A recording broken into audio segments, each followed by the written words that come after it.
The 93X Half-Ass Morning Show podcast is sponsored by Standard Heating and Air Conditioning. Summer's coming, but don't sweat it. Stay cool with Standard Heating and Air Conditioning. Beat the heat now and ensure comfort all summer long. Their expert technicians are ready to ensure your AC is in top shape. Call and schedule a tune-up today at 612-824-2656 or online at standardheating.com. The 93X Half-Ass Morning Show.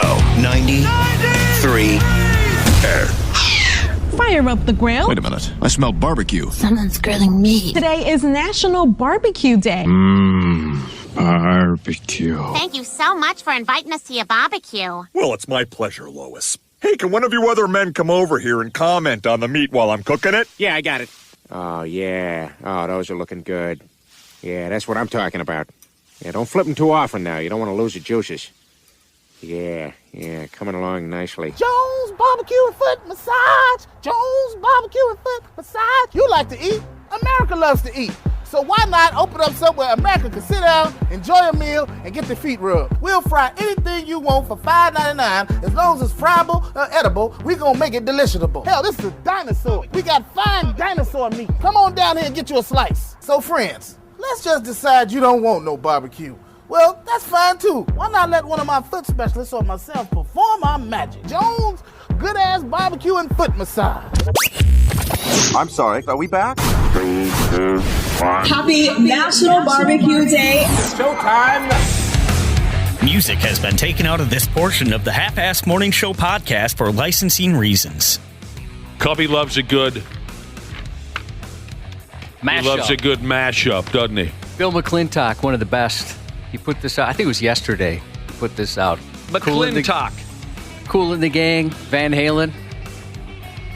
A match that we've been waiting for forever. Well, prayers have been answered. They toured together.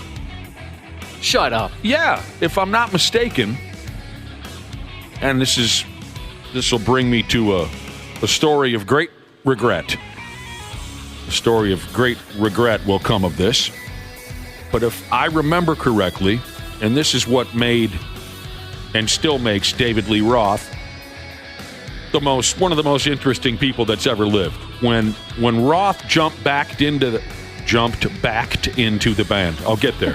When Roth got back together with Eddie and Alex Van Halen, what was that, 2008? Well, it says 2012 is when they went on a tour with Kool and the Gang. Right. Okay, 12. If I remember right, when Roth, along with Alex and Eddie Van Halen got back together, minus Michael Anthony, of course. Which is dumb. Right.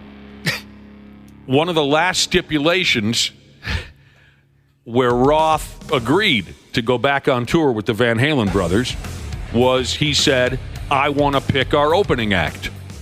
And they said, okay, who do you want? And he said, I'm not touring unless Kool and the Gang is our damn opening act. Hilarious. I love that. I don't know if it's 100% true. That's the story I heard. I mean, Kool and the Gang, one of the greatest acts ever. And obviously you can say the same thing about Van Halen. And my regret is that I didn't take interest in the Van Halen reunion. It wasn't enough for me without Michael Anthony. You see what I'm saying, Josh? Mm-hmm. Knowing that Wolfgang Van Halen was going to be playing bass instead of Michael Anthony, I said, F it. I'm not going to go see the show. That's how stubborn I was about it, and I regret that now. But yeah, you would think, Van Halen and Kool and the Gang have never crossed paths, right? Hell no. They toured together. Sounds like Roth saw them at a festival the year prior and thought, we got to get these guys on the tour. Another regret would be that I have not seen Kool and the Gang in concert, and most of them are dead now. Christ, here we go. Welcome to the 93X Half-Ass Morning Show. That's a great mashup, Josh. I did not see it coming. Yesterday, I was reading some of the comments on the YouTube video, and one guy said that, I hate both of these songs, but putting them together somehow works. And I never comment on stuff, but I wanted just to ask him out of curiosity, how do you hate both of those songs? Like, I don't understand. Like, maybe it's not my thing, but how can you hate those songs? They're not catchy at all. The guitar's not interesting in Best of Both Worlds. I don't get it. Cool in the Gang, man. That song was huge. You couldn't go to a dance without hearing Celebration. Yep. Dude. The roller rink, that was a popular one. The roller rink, too, back in the day. I wonder if they still play that at, like, school dances. I'm sure they do. You think so? Yeah. At my grade school, anytime you won a game of kickball, even if you maybe were the highest scorer on a test in your class, somebody would bust out singing Celebration. You know what I'm saying? It was for the longest time, it was We Are the Champions, wasn't it, Josh? Oh, yeah. If you won a grade school kickball tournament, everyone would bust out We Are the Champions. And then it moved on to Celebration in 79 or 80 when Kool and the Gang dumped that one on us. It's freaking universal. How the hell do you not like Celebration by Kool and the Gang? You said something or another there in the intro. About barbecue day. I enjoy something or another to eat now and again, so I'm not opposed to celebrating barbecue day. That's one of my favorite foods. Sure, barbecue Anything on the grill. Your balls off. Carcass. I like to eat carcass just as much as the next guy. Give me carcinogens. I mention it all the time, but I really do want to learn how to barbecue. I can just do the basics. That wasn't a real place, was it? Joe's Big Ass Barbecue and Foot Massage? No, it's a really old bit. Okay. That would be awesome, getting a foot massage, eating some ribs. Never really considered that combo, but yeah, I guess it could be worse things in the world. Ashley, you hate feet. You hate it. Do you get pedicures, or would you get a foot massage from a professional, or is it that even out of the question? I've only gotten a pedicure once, and it was when I got married. I thought, okay, I have to stupidly do this, and it was awful. Like, I was absolutely miserable the whole time. Which lasted longer, the paint on your nails or your marriage? Probably the paint on my nails. Yeah, it stuck around a little longer. Toenail polish lasts like a really long time. It's hard to get off. You'd have to be pretty tough to be able to eat barbecue. Let's say Joe's Big Ass Barbecue and Foot Massage really existed, and I went in there for something or another to eat, and then the rest of you showed up, too, for lunch. You'd have to be pretty tough to be able to eat barbecue or anything else while I'm in the same room receiving a foot massage. Separate tables, please. I'll take mine in the parking lot. I picture them coming out with, like, a construction-grade type sander, just, like, getting in on your feet there. The dude's got the shield over his face. Yeah. You could run a pretty high grit sandpaper on the heels of my feet, but you could go pretty well. I'm trying to remember. The grittier it gets, the lower the number. Isn't that the case? It doesn't matter. You could use a pretty powerful grit sandpaper on my feet before I felt anything. Well, that's probably good. Isn't it the higher the number, the finer the grit? It's been a while since I did any. Wood shop was a long time ago for me. So I want to know what people think of that mashup, and I can't get onto our text. Anybody else having problems? The internet has died. And I hope it's gone forever. I really do. The internet has... well, I've got the internet. I just can't get on the text. Yeah, I got the internet. Oh, well, whatever. You know what I mean. We've lost some ability, and I hope it only goes further. Well, I hope today is the death of the internet. I guess we can't check texts. Dana, get back on OnlyFans. I saw you close that window real quick when Ashley walked in. Yeah, I did. Yeah, it's the first thing I do when I see her walk through the doors. I knock down OnlyFans. Get rid of your incognito mode. Yeah. She knows what you're up to. No, I was reading the Star Tribune, New York Times. She's doing the exact same thing. So she's Thursday morning. I'll tell you, it's do or die for my Timberwolves tonight. Randy Shaver will be joining us at 7:30. I'm sure he's got some smack he'd like to talk about tonight's ball game. How about this? Does this make anybody nervous at all? Speaking of the internet and all that fancy schmancy stuff that ended up being the worst mistake in the history of humanity, the internet and social media and all that, it's been a total disaster. Does this make anybody nervous? Some kind of iPhone update is resurrecting people's deleted nudes? I checked when I read the article yesterday. I was looking like, do I have, not necessarily nudes, but are there photos that I haven't seen forever? And nothing showed up on mine. And I did do the most recent update.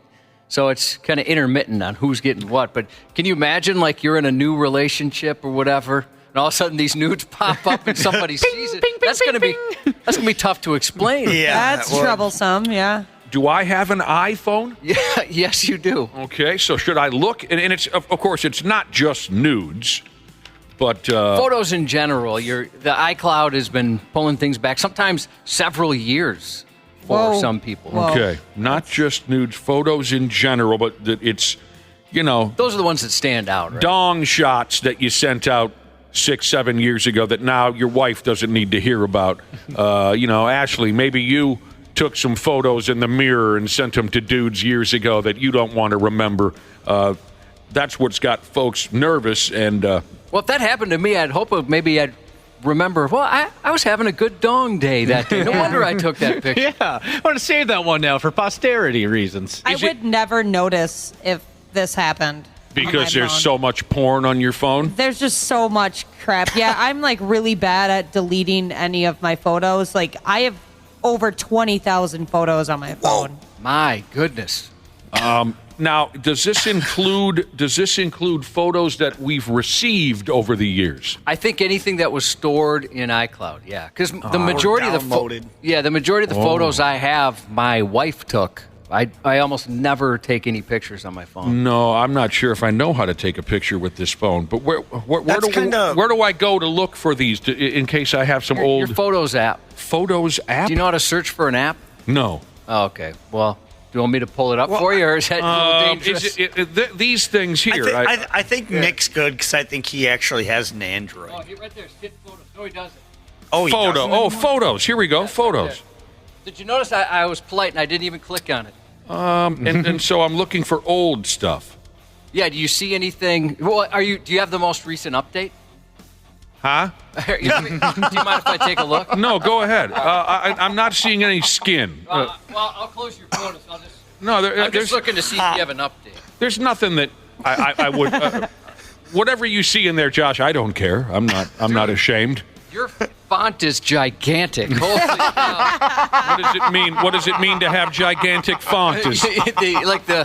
All the writing and everything is huge. You must have it on the large setting. Yeah, okay, so you read it from space. You don't have the most recent update. Okay. Yeah, so it wouldn't apply. Oh, it wouldn't apply to me. My parents have large fonts. Font. Yeah, Can't so does see. my mom. That's as big as it gets. Yeah. You guys, you can call me Alan Font. Yeah, your text size is huge. You could say, hello, Nick, and it'll take him 4 days to get to the bottom of the message. Man, doom scrolling would take a long time for Nick, wouldn't it? Well, Steve Prefontaine over there. There's nothing. I got nothing. None of the old... Cool. You don't have the most recent update. That's where the issue is kicking. I want some of those pictures back, the ones I received back in the day. That was fun. Well, yeah, just update your phone. Yeah, there you go. Maybe you're one of the lucky ones. I wish I would have known how to save that stuff. You know what I mean? Yeah. Because I had some hot stuff on there. Oh, I'll bet. I'll be damned. Videos, too. Get out of town. Yeah. Like group stuff or like couples, single stuff? What's going on? I had all kinds of stuff. Really? Yeah. Videos. Anybody I know? Yeah. Sweet. Yeah. The only stuff I have is from one particular lady. And do you kind of wish some of those old pictures and videos would come back just to be like, oh, I remember that night? I guess so. Well, maybe not. I don't know. Oh. Depends on if my wife's listening or not. I just thought she might be listening. I don't even know if she'd care. If I wasn't out searching it, if it just popped back up, I don't know if she'd care. I've only set one picture like that, and it took a very, very, very long time to get it right. You get a lot of takes? Oh, man. If I remembered correctly, you were concerned about the lighting. Everything. Angle, lighting. You sent a D pic, or was it a full nude? No, just a D pic. And, I mean, you were snapping away. That one's not good enough. That one's not good enough. This was 20 years ago. 20 years? Yeah. Dude, Like on a Nokia. It's a Polaroid. Yeah, I just had to describe it. The picture. Like, here we go. It's doing this right now. Yeah, one picture. That's all I've ever done, and I immediately thought, what have I become? You got it ready. Yep. And you were click. And it was just by request.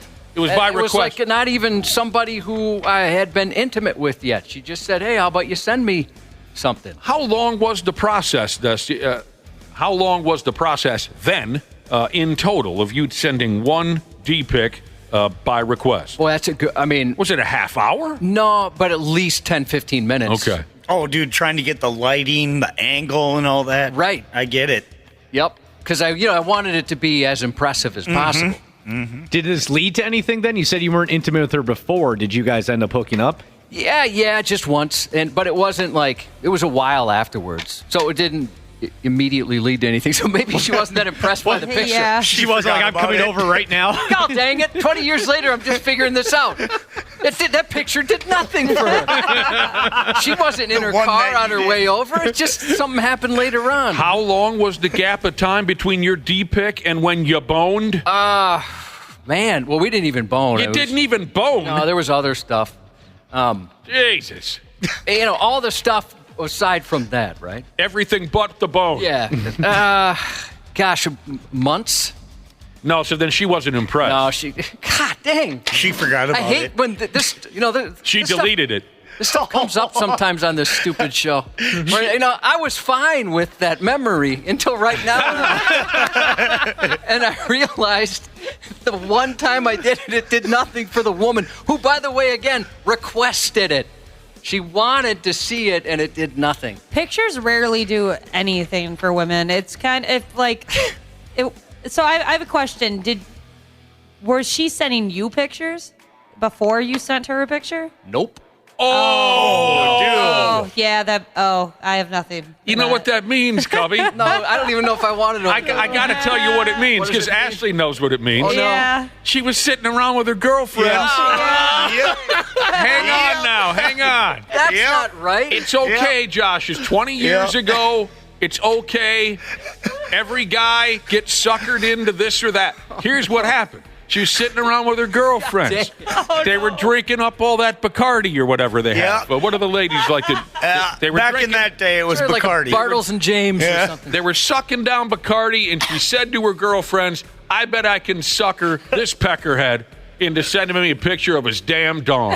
Oh, God dang. And then you sent it, and they went, bah, ha, ha, ha. And they had a good time. She deleted it, and then out of guilt, she let you do everything but bone with her 6 months later. Yeah. I'm sorry, dude. It's okay, Josh. It shouldn't hurt this much for 20 years that have gone by, and the fact that I'm very happily married, but that sucks. It was like a bet with her girlfriend. She won. I want to send my penis, a picture of my not my penis. I don't want to send my penis, a picture of my penis to just one person and have them go, oh, I'm horny for that. You want to send it to just one person who cares. Maybe I should just send it to the same girl and say, come on, well, does this do anything for you all this time later? How about now? Yeah. Well, maybe she did get it back, and it's on her phone now. Oh, yeah. Dude. Maybe she got it back with this. Pop back up. We were talking about this iPhone update is resurrecting everyone's old penis and vagina pics. What if she just sends like a crying, laughing emoji and then that little pinchy, small emoji? With the finger, the pointer finger and the thumb saying you got nothing? Do I know this girl? Did I ever meet her 20 years ago? I'm sure you had. Okay. It wasn't, like I said, it wasn't anybody I dated or wasn't. It was just kind of a friend that ended up with one benefit. I'll tell you my favorite dong picture story. This was maybe 20 years ago. Oh, less than that. Wow. Sorry, I tried to get the mic away as fast as possible. 15 years ago, easy. Drinking excessively over at my house. And one of my buddies who was sitting there, kind of a clueless sumbitch, always has been, always will be.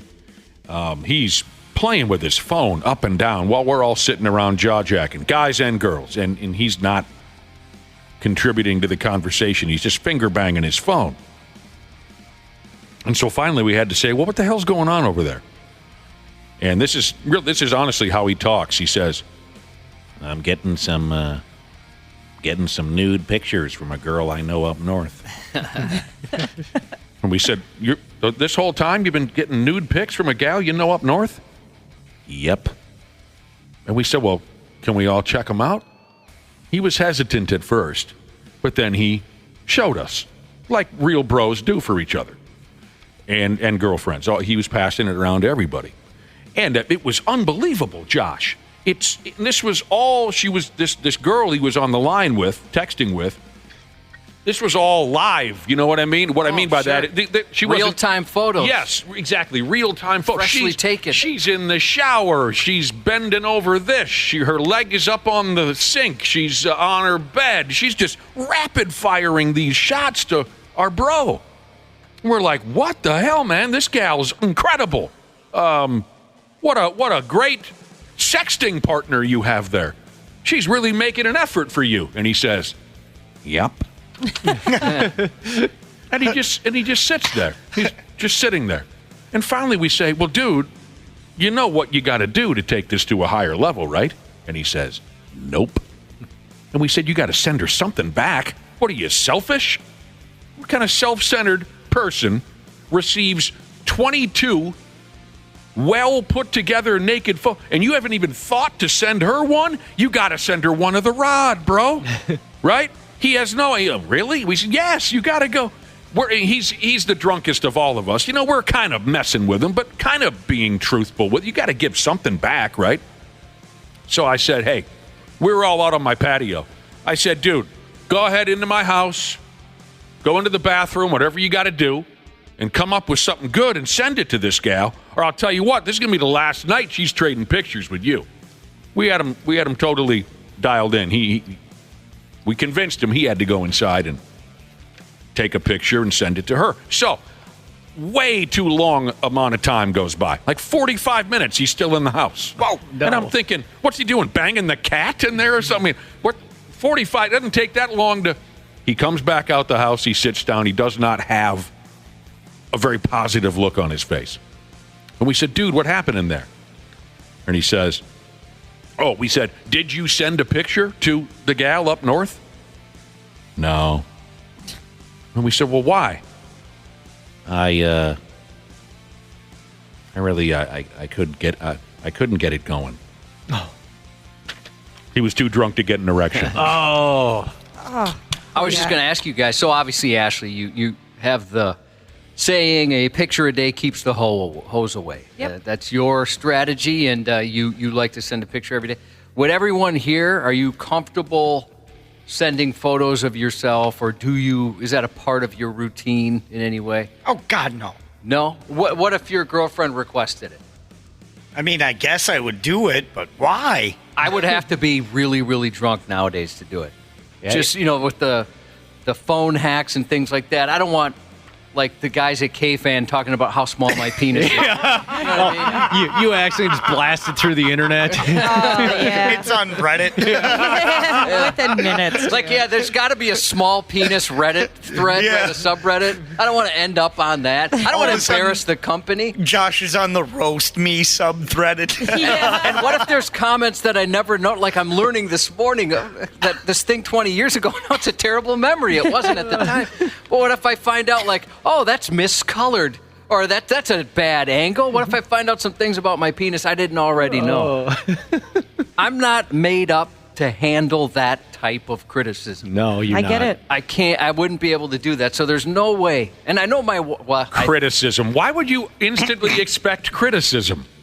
Well, I have a feeling that's how it would go. I doubt. I mean, again, I've only sent one picture, and it obviously did nothing for her.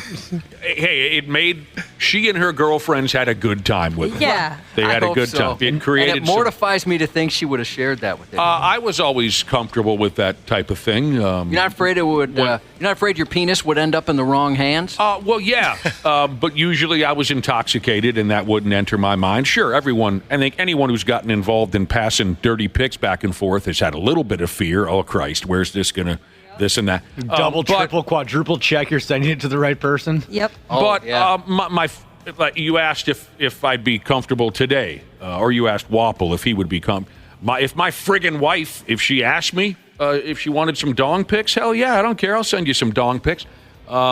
She would never ask. But if she did, yeah. I mean, maybe I'd some Polaroids for my wife. That'd be tougher. I mean, because I know she's not going to take a picture and upload it or something, unless all of a sudden she wants to divorce me and it's an FU. Yeah. She uses evidence in court. Yeah, yeah. This is cause for divorce. Like to submit this to the jury. Would this make you happy? We're not going to get a hung jury here, are we? Yeah, you could make her one of those like spicy photo albums that women make for their husbands. Except it could just be your dong. Yeah, and it's for my dong for the season. Oh, here it is in a nice Christmas sweater. Or look at that, it's got a little pumpkin head mask on it. April Fools. Little tank top on it now. My wife and I, before we were married, played a hilarious prank on one of our girlfriends, where I sent the girlfriend a hellacious dong pic. It was just, I recommend this kind of thing, especially if you've known people for decades. This is before my friggin' wife and I were even dating. But we've known each other for 35 years. So, one night, I'm talking to the gal who would become my wife, and she says, yeah, I'm going over to Missy's place tonight. And I said, oh, say hi to Missy. And she said, what will be funny? Because Missy's got this incredible laugh, and she's this very funny person. So my future wife says, okay, I'm going to be there like at 7:30 tonight, just for fun. Send Missy a dong pic. And then I'll be there to record her reaction. Out of nowhere, Missy would never expect a hellacious dong pic from me.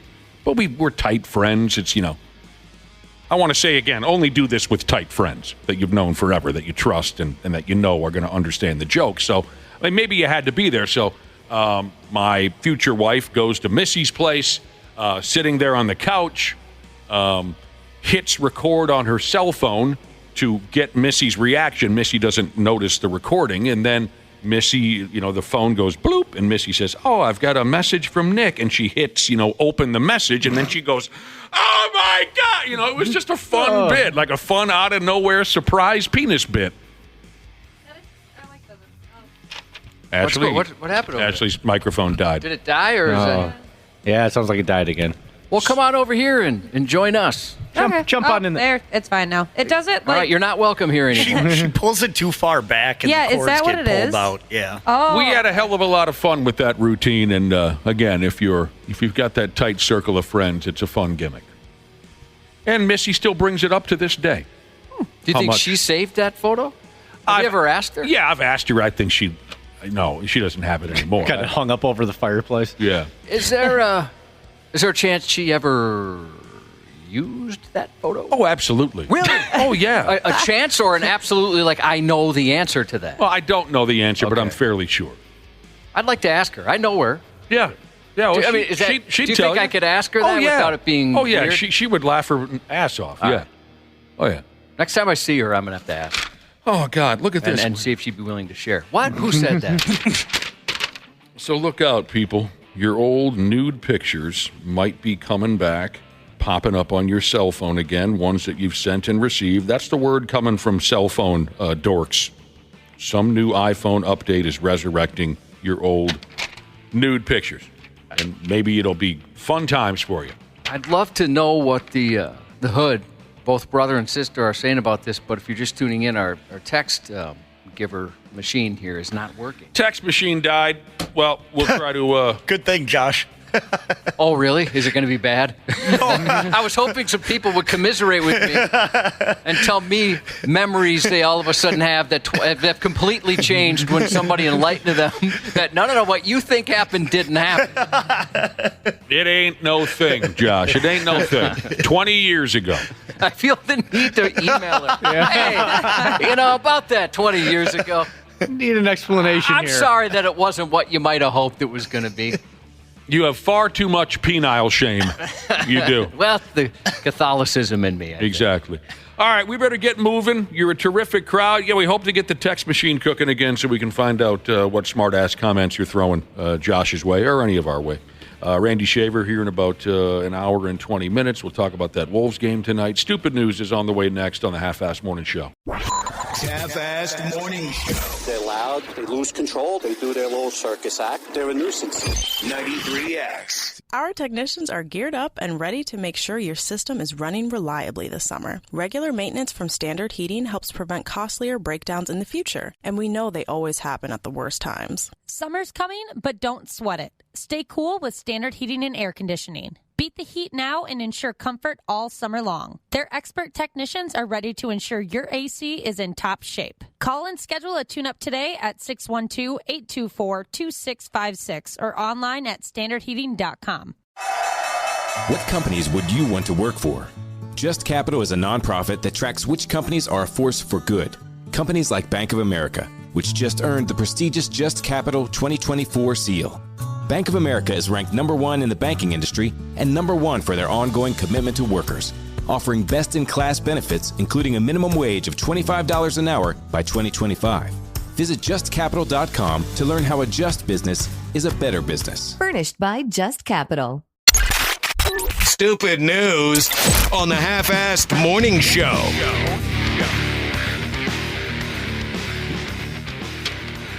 The Iowegians are making their presence known in today's Stupid News report. The Iowegians. Hit the Iowegian alert siren. If you have it. Yeah. I can't play sound effects over here. I didn't know what else to do. That's close enough.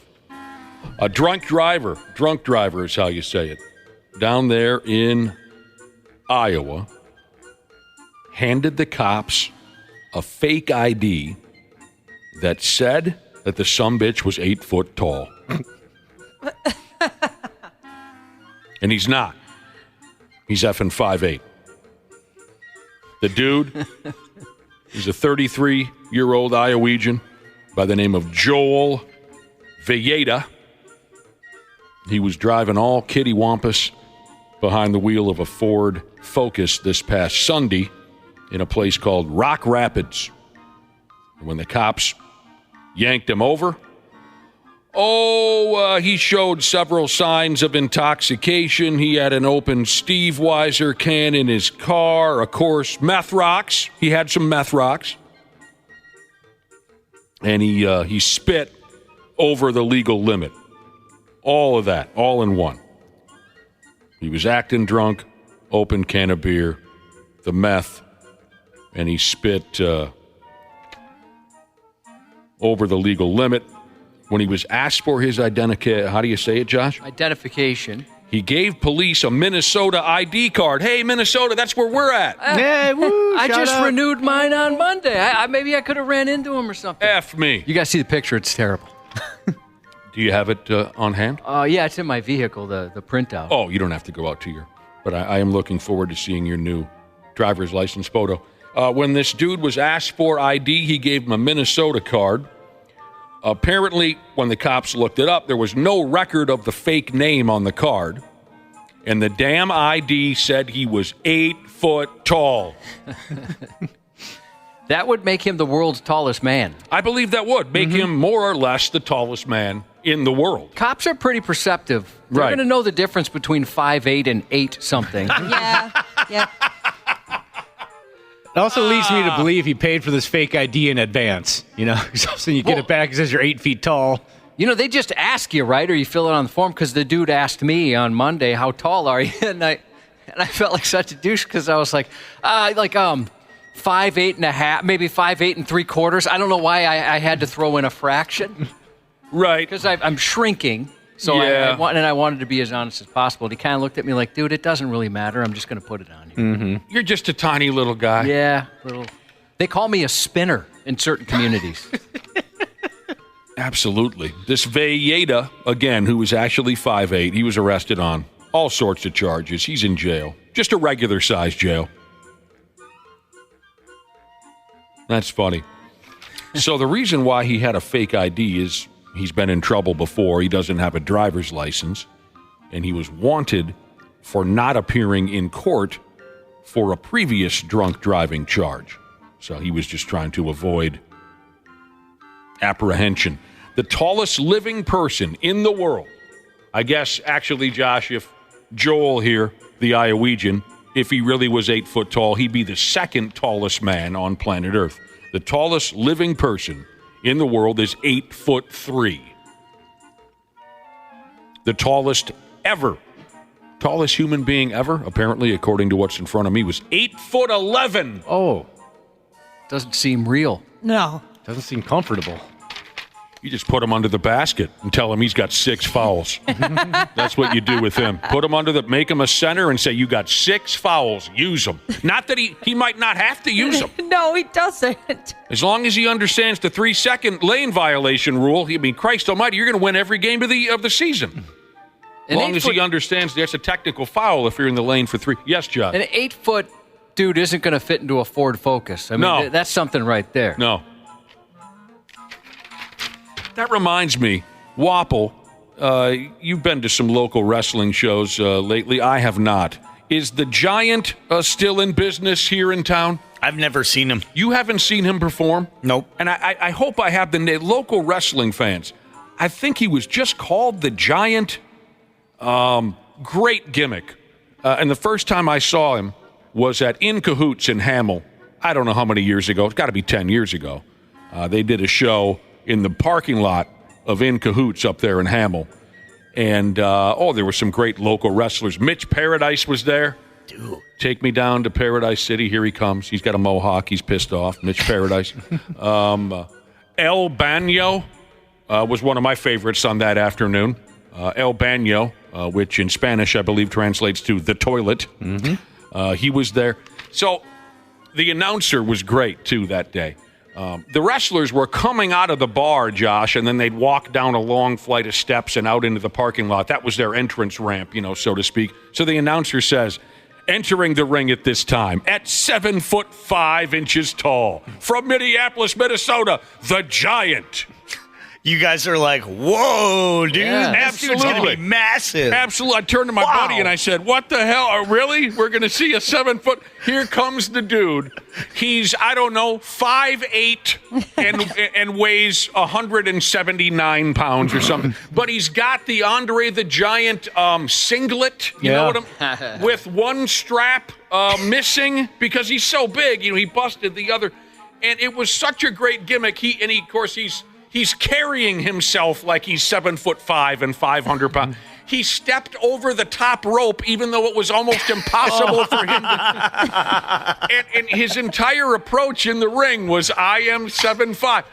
His opponent, who was about the same size, can't lift him, even though he's only 5'8" and 1. Great bit. Tell me, if someone text me if you know who I'm talking about. I saw him a few times after that. Brilliant. Wapple, there's a wrestling event this weekend that I know you're pretty excited about. What were some of the details on that? You were telling us off the air yesterday. Yeah, so Hot Streak, First Wrestling. It's going to be at Treasure Island Resort and Casino. They've got a lot of WWE divas that'll be there.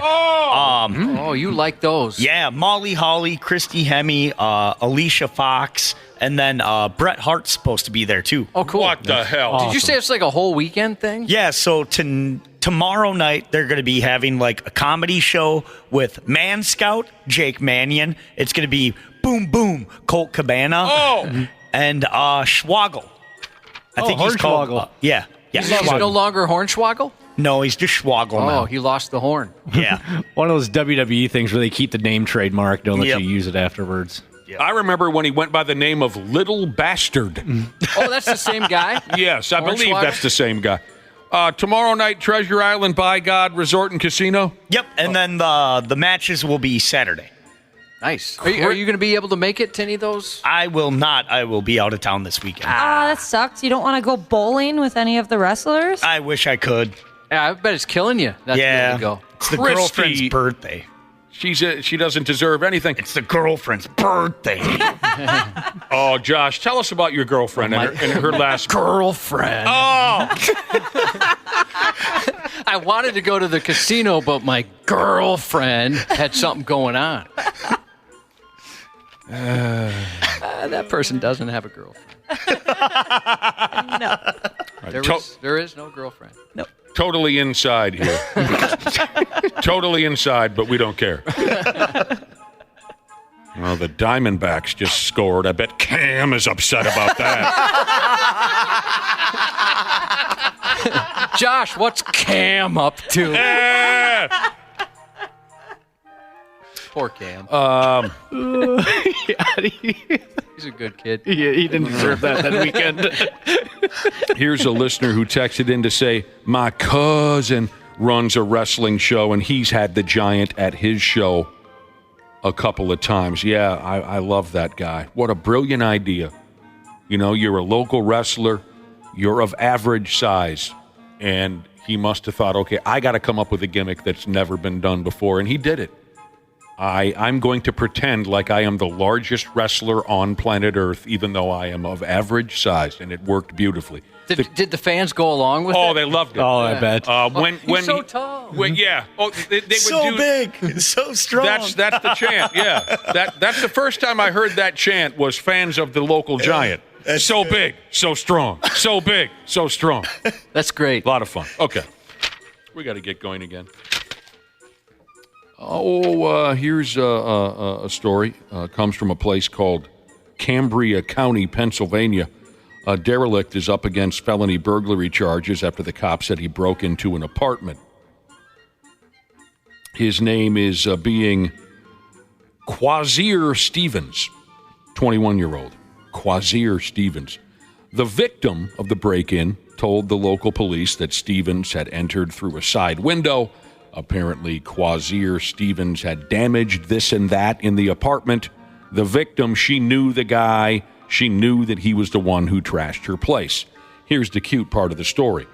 As Quasier was windmilling around and ransacking the apartment, he had accidentally cracked open a jar of Cajun seasoning. The kitchen floor was covered in Cajun seasoning. Are you following this so far? Mm-hmm. When the cops went to see Quasier and ask him about this nonsense, the cops saw there were footprints outside Quasier's apartment that matched the ones found in the Cajun seasoning at the victim's apartment. That's fun. So they used footprints to solve a crime just like they did on Scooby-Doo, and footprints in Cajun seasoning, no less.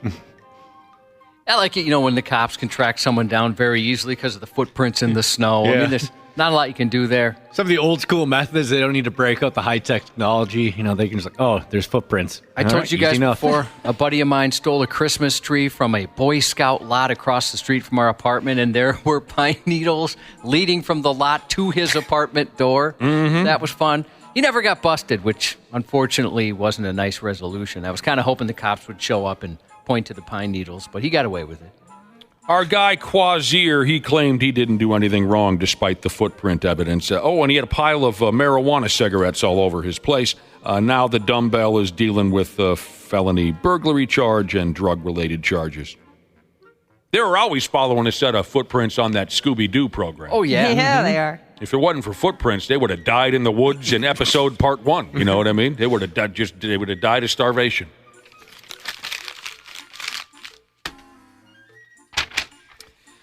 All right, if you want to be a little bitch. I'm listening. Let's say there's someone in our listening audience saying to themselves, I want to be a bitch, but I'm not sure how to go about it. First off, the list is long. I'm just saying this here is one way to do it. This is just one way to be a bitch. A young 21-year-old kid from out there in stupid England, he has been arrested in Thailand for allegedly bombarding a local restaurant with bad reviews. And the reason why he was dumping all the bad reviews on the restaurant is weak. It had nothing to do with the food they serve or anything like that. Hopefully you can follow this. The kid kept cutting through the restaurant on foot while he was walking from point A to point B when he was in Thailand. I'm sure we'd have to be there to see how the joint is set up to fully understand, but cutting through the restaurant made for a shorter walk for the kid, so he kept walking through the joint. He's in Thailand, he's going this way, he's going that way, and he kept cutting through. The folks who run the restaurant asked the kid to knock it off. They said, "You're not a paying customer. This isn't a damn walking path. Go around our restaurant like everyone else in Thailand." And that set the kid off and put him on a mission to ruin the joint's reputation on social media. Yeah, I don't understand that mindset. This is a little different, but I don't like it when people give negative reviews of something that has nothing to do with the product or the service. It's something else. They give it 1 star. And, sometimes you're just scrolling through and you're counting the stars. Like, ooh, that's a lot of 1 stars, right? Yep. But then it's, you read through some of them and it has absolutely, the business has nothing to do with what they're, like, I don't like that there's always construction in that neighborhood, so I'm never going to that restaurant. Traffic was terrible on the way to the restaurant. What does that have to do with it? Yeah, nothing. But this is one entitled little bitch, this kid. He got one of his pals to help him just powerbomb this restaurant with what they call here false and distorted statements to maliciously damage the establishment. The joint's Google rating, oh God, you always got to keep an eye on your Google rating.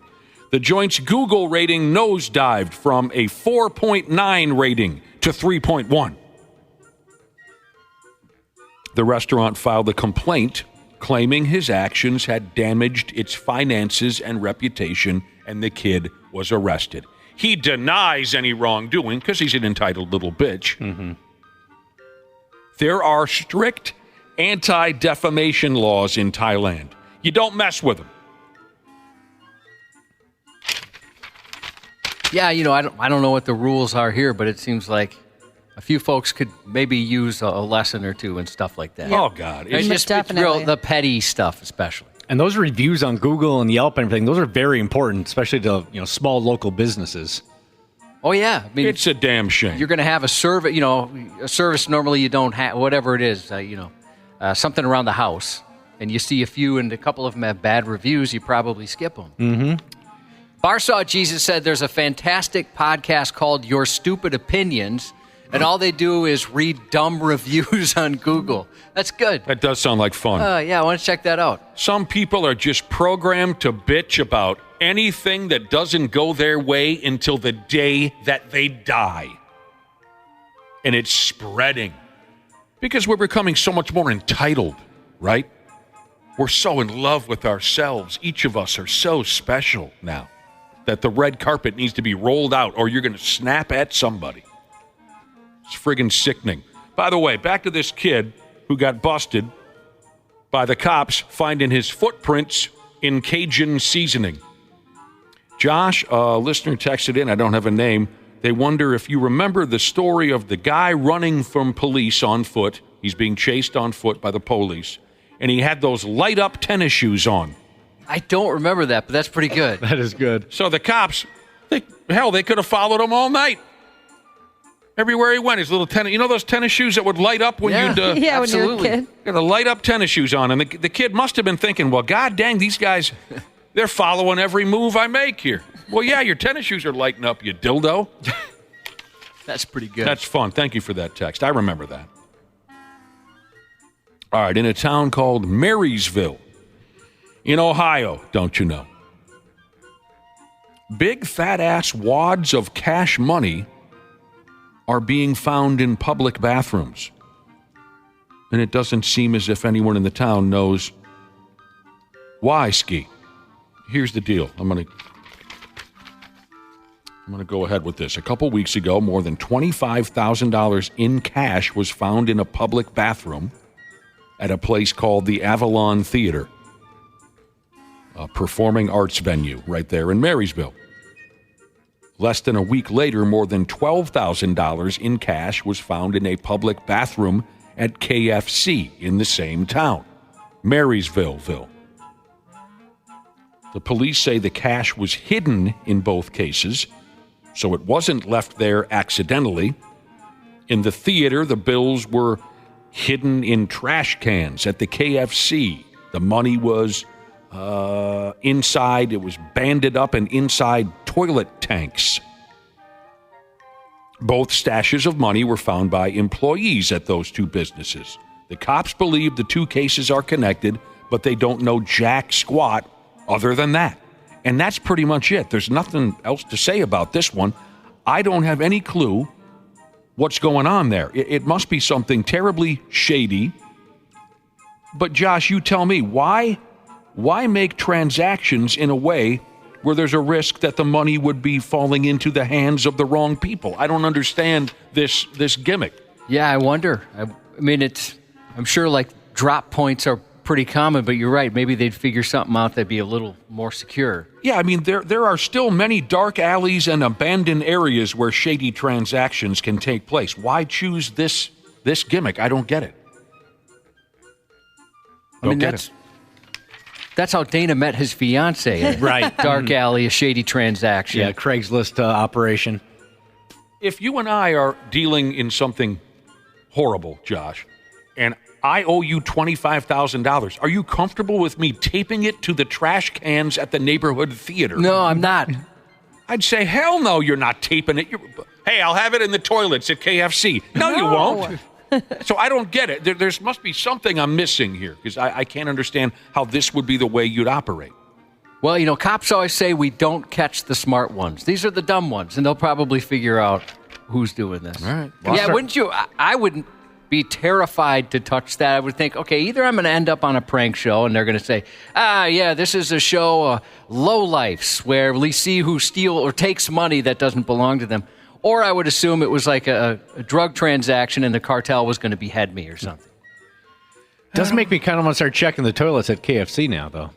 Just never know. I would recommend not doing that, personally. Any restaurant. Check all the toilets. Yeah. Any public bathroom, I would think. Don't pay too much attention to the toilet. Don't inspect it too thoroughly here. Oh, wow. Oh, this is, speaking of toilets, a listener just sent me, is this real? A listener just sent me a hilarious bathroom curtain, and he or she thinks it would be perfect for my bathroom. The documentary Friday, starring Ice Cube, Chris Tucker, one of my favorite movies of all time. I think we just made a reference to this guy yesterday or the day before. John Witherspoon, I think was his name. He's dead now. He's great. He played Craig's dad in Friday. He was a dog catcher.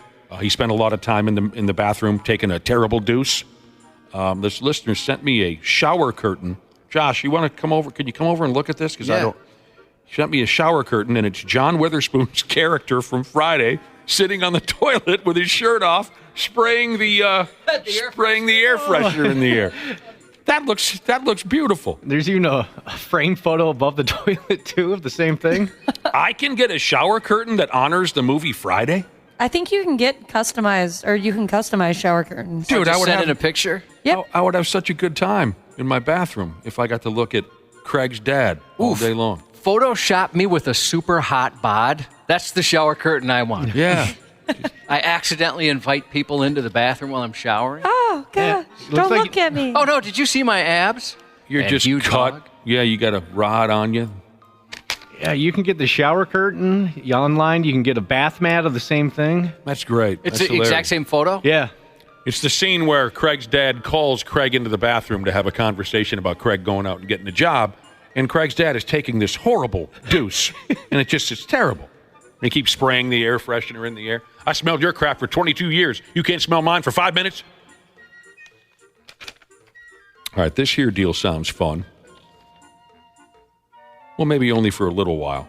The world record for largest gathering of people dressed as dinosaurs. Do you think you could attend such a thing? Yeah, that's fun. I like when people put those little costumes on. I still do love the T-Rex inflatable costumes. Yeah, they're funny. It's stupid that I still laugh every time, but they are funny. There was a kid there was 2 kids last year that trick-or-treated in those in the neighborhood. A little kid and then a bigger one. Oh, that's cool. Yeah. I mean, the kid the last one that showed up at the house probably had a wife and kids of his own. He was that old, but it was still a good bit. So, the world record for the largest gathering of people dressed in dinosaurs. That record was shattered at an event in Canada last month, but sadly it won't count because too many people showed up. I'll try to explain this to you. April 27th, thousands of Canadians in T-Rex costumes headed on over to the small town of Drumheller, which is about 70 miles northeast of Calgary. The tourism board organized it. They were trying to beat what is a fairly tame record of 252 dinosaur costumes set in Los Angeles a few years ago. What did I say? How many people showed up? Oh, I didn't say it yet. They think that 6,000 people in T-Rex costumes showed up. The old record was 252. 6,000 people showed up. That's a jump. That is impressive. But there was a problem.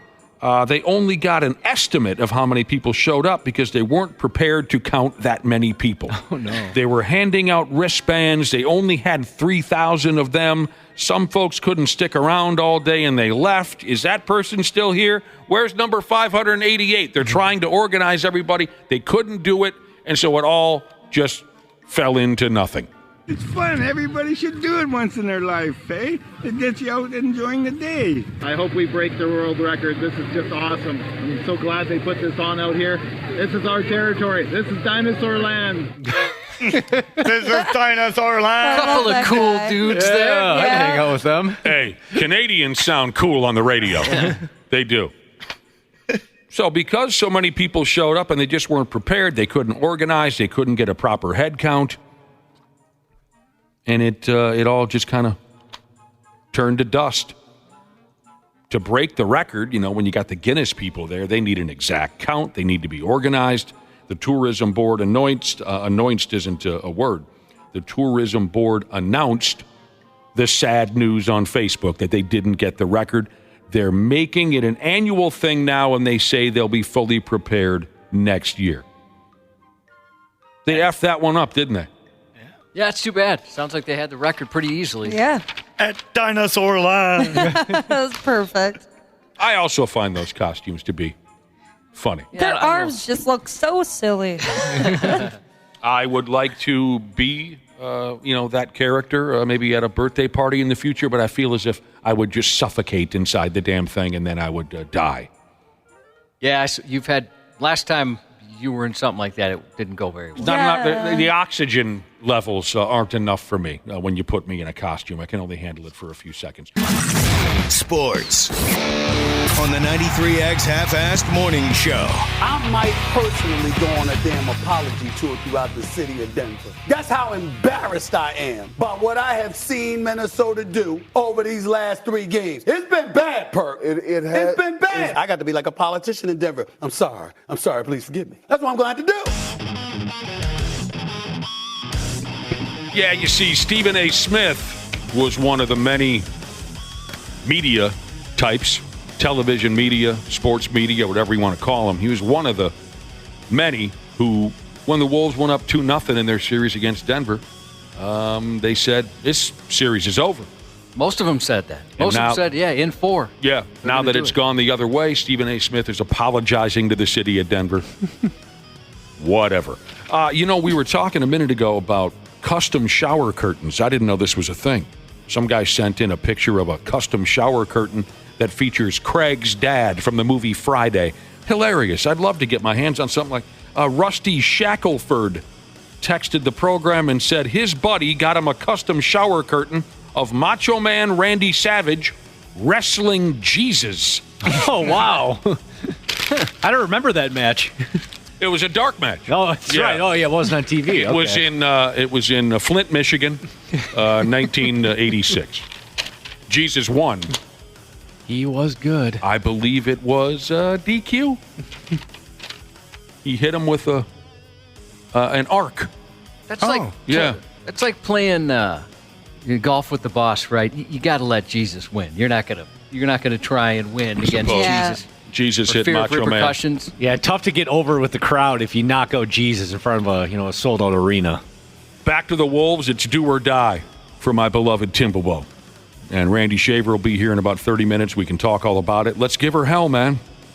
I mean, if you have to end someone's career for them, you do it.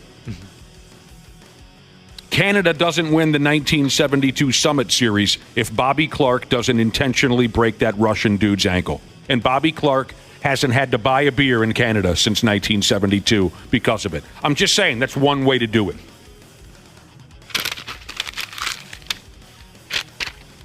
Yankees 4, Twins nothing. I'm tired of this song and dance. I really am. 4-0. Yeah, Aaron Judge character. He's pretty good at baseball. Sure is. I can't stand the guy. It was a scam that he ended up on the Yankees roster in the first place. I really do believe it was a scam. Right? I'm going with it. Okay. Because a couple years had gone by where the Yankees missed the playoffs, and then somehow they ended up drafting this massive. You see what I'm saying? It was all the work. It was all the friggin' work. 4-0. They'll play a day game today. Randy Shaver in a half hour. Stick around for Josh's news report. Half-assed morning show. They're loud, they lose control, they do their little circus act. They're a nuisance.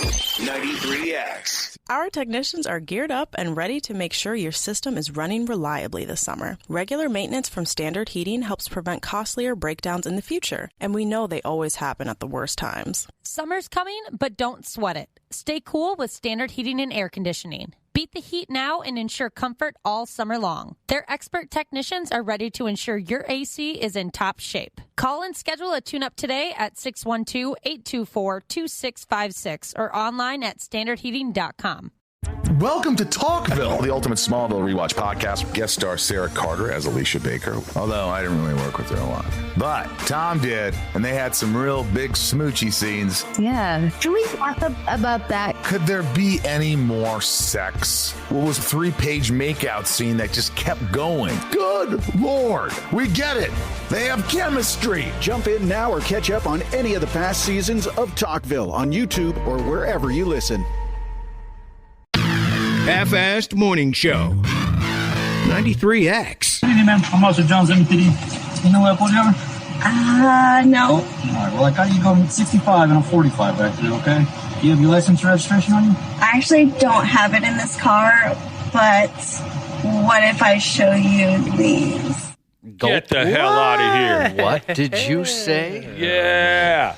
The Metropolitan Nashville Police Department recently fired a police officer who appeared in an OnlyFans video while in uniform. You heard part of the audio there.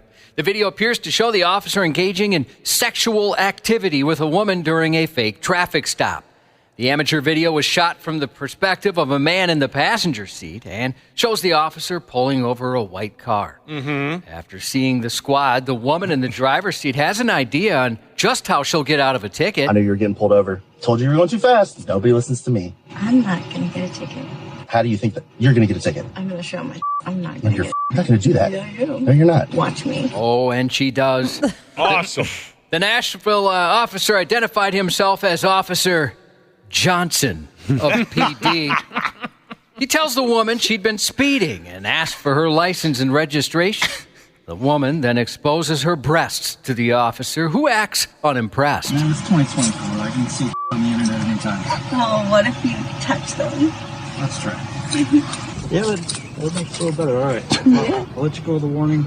Next time, slow down, all right? You have a good night. Thanks. I know it's tough to hear, but he says, "Ma'am, it's 2024. I can see boobs on the internet anytime." And she says, "Well, how about you touch them?" Does he touch him? Yeah, he does. Yeah. He does. Sends her on her way. She didn't get a ticket. Was it like a bag of sand? Yeah, that's how he described it. The police department, the public affairs director, Don Aaron, said the incident was outrageous. That was one of the most disrespectful acts that a person here could do, Aaron said. He went on to say, and by disrespectful, I mean to the MNPD employees and this agency. The now fired officer had a patch from his department slightly visible on his uniform, and the department confirmed the officer in question was fired because of that video. I don't know. When OnlyFans comes calling, how do you turn it down, Cubby? I don't know. I think when you got a lot to lose, you can maybe turn it down. Or take off the badge. So that might be easy. That's as far as the video went? They didn't bump in the car while the husband watched or anything like that? That's all I saw, at least. Okay. And that the story didn't say anything more, but yeah. What do they call that gimmick again? A cuck, right? Yeah. Yeah. Yeah. Cuck video or whatever it is. Cuckold, right. Yeah. Yeah. Gotcha. That's what it sounds like it's happening there. Oh, is this, what do they call him, a bull? Is this bull going at it with my wife? I have heard that term thrown around, a bull. Is that how it always is, or is that something specific? What's the question? Is it always called a bull in a cuckold situation, or is that something a little different? I'm new to that gimmick. Yeah, I haven't partied with too many of those videos. Yeah, so. I don't know. Is Ashley listening? Ashley, you're the biggest porn fan I know. No, I've never been into that. Not in the cuckold thing? Nah. Will you stop calling her the biggest porn fan you've ever known? For God's sake, you've known me for 30 years. Well, I thought she was more into it than you She's are. not more into it than I am. Oh, I'm sorry. Hey, you're the biggest pervert I know, buddy. Actually, you know what? You're second. I got a buddy who's... you told stories. He's way more into it than you. No, he is not. Way more. And it's killing him that I refuse to let him send me screenshots of some things he sees. There's one in particular he wants to show me so bad. Luckily, he has stopped doing it by request. See, I'd never do that to you. I know you don't. I don't push porn on anybody else. No. You're not a porn pusher. This guy's a pusher. Yeah. And his wife, by the way, happened to see the picture of what he wanted to send, and she was not happy about it. Not happy. Here's a redemption story of turning lemons into hard lemonade. Ellsworth, Maine's former city manager and police chief, who was fired in March after an investigation found he showed up drunk to the police station one evening, is starting his own brew pub. Prior to pursuing the brewery, he worked for the city for 20 years before being terminated following an investigation found he was intoxicated at work on the night of December 22nd. He was off duty that evening, but he was called in, so his wife gave him a ride to the station. He later told officials he had 5 beers between 5 and 9 that night, then got to the police station shortly before 11. Several officers thought he was still intoxicated when he arrived because he was acting uncharacteristically loud, and he was very emotional. The council determined the chief violated multiple city policies by acting unprofessionally, not reporting the incident in a timely manner, and likely being drunk when he went to work and carried his off-duty firearm. So he decided, hey, here's a guy that likes to drink. I'm opening up my own brewery. 2 men got into an old-school machete match in the Dominican Republic, and one poor guy lost his hand in the vicious fight. The bizarre battle went down Tuesday in a small town on the southern part of the island, and the footage of the altercation is absolutely unbelievable. Seriously looking like something straight out of a movie. You see the guy lose his hand? Yeah. Is it pretty grow-ass? Yeah, I didn't like it. The 2 combatants face off outside a gas station with machetes swinging, steel slashing against steel on the sidewalk. God dang. They exchange wild hacks, and at first it seems one man may have the advantage as he forces his opponent to the ground. But not so fast. The man on the ground fends off his attacker with a series of kicks and slashes from his back, forcing his way to his knee and cutting off his opponent's hand. After the hand slashed off clean, the injured man runs away from his attacker, who walks in the other direction. Despite being down a limb, the maimed man walked calmly back to his severed hand, picked it up, and went on his merry way. He really does? Yeah, calmly. Local reports cite eyewitnesses who say the men were actually very good friends, and they were fighting over a woman. The injured man was taken to a local hospital, but it was unclear if doctors could salvage the hand or reattach it. Probably in shock. That's why he was able to just calmly be like, oh, here it is, right here. Did it all start with a cuckold video gone wrong? Could be. That's how it always starts. The guy on the ground was the bull. So you really watched this video of a guy's hand getting sawed off by a damn machete? Yeah. Oh, wow. You think I could handle it? Yes. I think you can handle anything, pal. What part of the world did this happen? The Dominican Republic. Jeez Louise. That sounds pretty serious. Ashley. Yeah? You're the woman they're fighting over. Oh, yeah. Which guy do you choose? Hey, the guy that won the fight, he's valiant, or are you so mad at this guy for being so brutal, you're on the other side with the person who had the hand cut off? I wanna be with the guy with the machete. Yeah, that's smart. They both have machetes. They both have machetes. So you want to be with them both? I see what you're saying. I guess you're then kinky. then the one that does the cutting. But you want the winner? Yeah, definitely. I don't like losing. You know what really pissed him off? You can really piss him off by going home with some dude that had nothing to do with it. Yeah. The guy just videotaping it and doing nothing to help. That guy. Let's see here. It's not unusual for a road crew to find litter in a drainage culvert. But an Ohio crew's work to replace a culvert this week stopped abruptly the morning they found a pair of severed women's legs protruding from trash bags. The crew called the sheriff's office, who called the coroner's office, which resulted in a massive amount of emergency vehicles, sirens blaring, racing to the scene. I've never been called out to a situation like this, said Renee Rogers, an investigator for the county coroner's office. After a quick look at the evidence, she correctly identified the legs as silicone sex doll legs.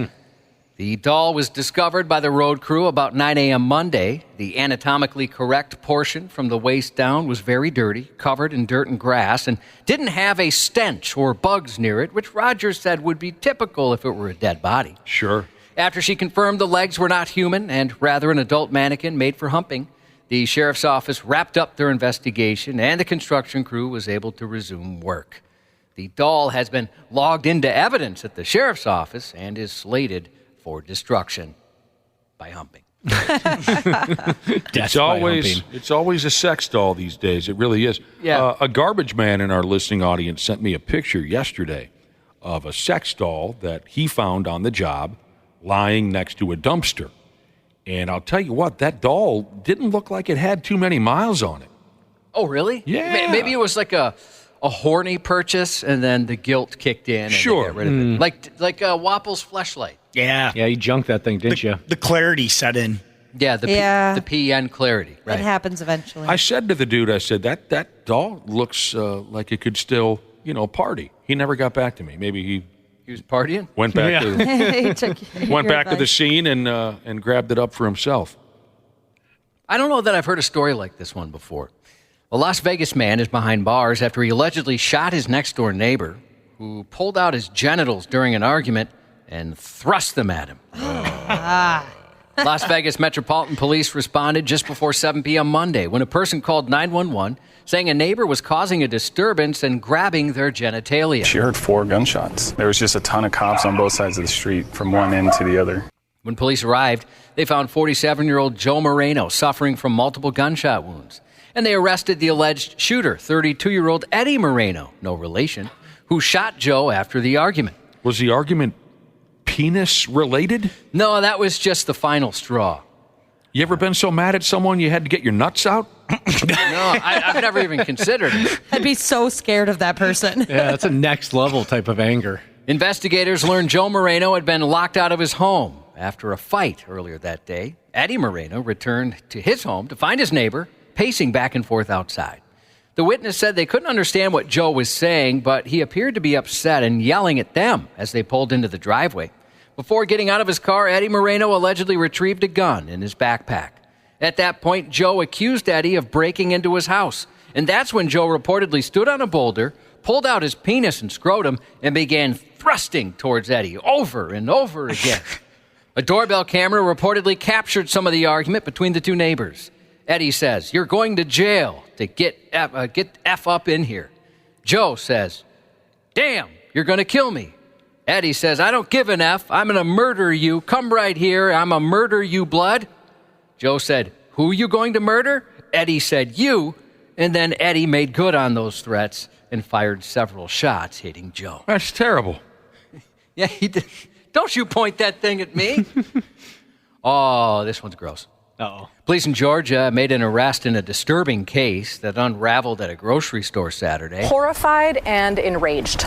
Just no words. Disgusted. A woman shopping in Whole Foods told police a stranger ejaculated on her. I see this gentleman walking down the aisle who's pretending to be shopping, and he's holding a basket. He looked kind of like a normal gentleman, like late 20s, early 30s, nothing like extra suspicious about him. The victim's name is Dr. Sabine Lovell, a Georgia plastic surgeon who told her story to local media. Bent over to grab the chips, and as I was doing that, I felt something wet and warm on my back. Put my hand on the small of my back, and then I saw that it was like this gooey white substance, and I turn around and I see this guy looking at me, and then he zips his pants up. Oh, hell yeah. He would be dead on scene. She's that is crazy. Awful calm about this Mm-hmm. situation. Yeah. I would be having to pause every few seconds to throw up. Yep. Surveillance showed Lovell chasing the man out of the store. A 28-year-old man has since been taken into custody. It's pretty sick.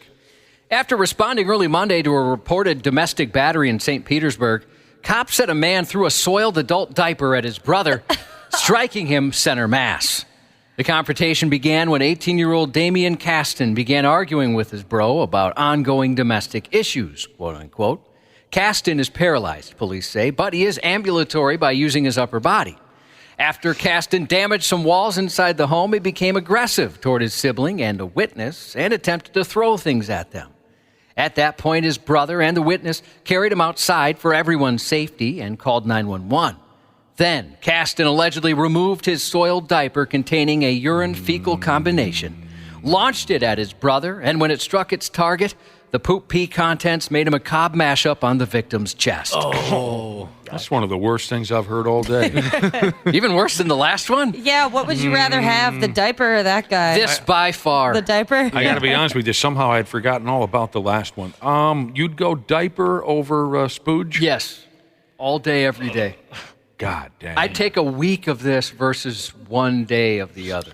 Yeah, I suppose. You're right. Yeah. You're right. Remnants of the diaper were seen on the front porch and on the stomach of the victim, a police officer noted. Tough. A judge has ordered Caston to have no contact with his brother. I wouldn't eat for a week. Oh, I can't even imagine. That guy's a pro, though, that he didn't wrap it up too tightly so that it would explode on contact. Yeah, you know? he made good contact with his brother, that's for sure. A man's trip to the Heck Sausage and Beer Festival in England quickly went to hell after his nose was nearly bitten off. The court heard the two men had been fighting at a sausage festival. The it was a brand of sausage called Heck. They had an Oktoberfest beer festival last year when 53-year-old Bruce Lindsay bit Stuart McLaughlin's nose. Police say McLaughlin needed hospitalization. The annual festival is held on the grounds of the company's headquarters, where guests can sample bratwurst and noses and German beer. Well, we've said it before.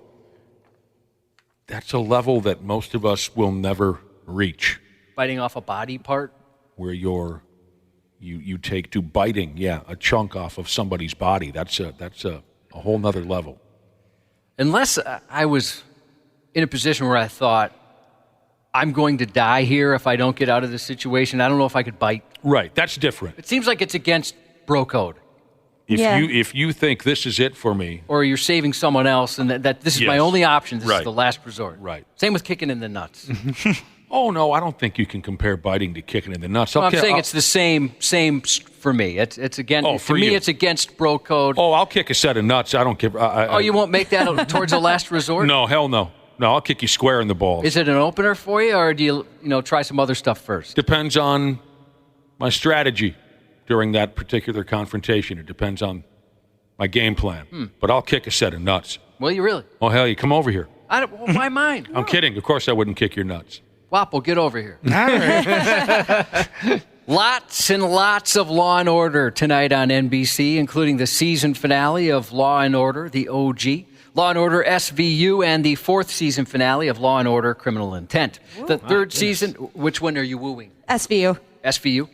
Oh, it's dark. Yeah. I know, but it's so addicting, too. I watched one episode and thought, I can't watch this type of stuff. You need to watch a feel-good comedy after that.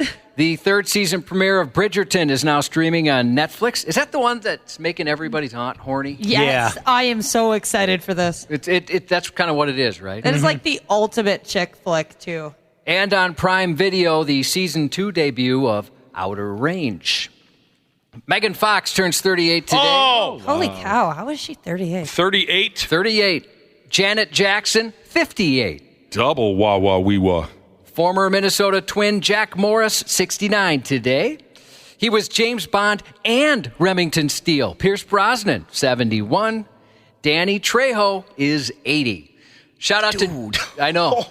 Still a badass. Wow. He's looked 80 since he was 34. Yeah. Sometimes that's how it goes, right? The guys that look old when they're young, they look the same until they're very old. Shout out to Joey, Hezzy, and Billy heading to Otter Tail for a guy's drinking weekend with a little fishing on the side. Today's Logan Heating Jesus' Friday. After today, he and the smoking hot wife are off to Sin City. Janelle Klein's side piece, Jesus, texted in to thank his boss who's going to pay them to attend the Twins game today, something he treats them to every spring. That's Sweet. nice. Happy birthday to Austin from the family. Happy 18th to Haley from Dad. Drain, sling, and tampon fingers, Jesus. And happy birthday to Slim from the Ride Racing team. And that's 93X News. Care 11's Randy Shaver. Leaving the proverbial back door open. On the Half-Assed Morning Show. Well, here we go. The raccoon now manoeuvring away from several of its potential captures. The raccoon now evading even more of the individuals trying to capture him. There's 3 or 4 of people around him, and still the raccoon goes on. This is marvelous entertainment. At what point are we just rooting for him? Very nearly got away. Go on, raccoon. Very nearly got away. You can get out. Don't hurt him. They got him. They got the raccoon. A raccoon on the field at a ball game. That's always going to be fun. Right, Randy Shaver? Always. They killed that thing. No, they did not. No. Did they? No, they didn't. They announced that they let it go safely. They boot-heeled it to death and threw the parts into the crowd. Randy Shaver, how many work days left before retirement as of today? Joe Montana. 16. No, I take that back. No, Earl Morrall. 15.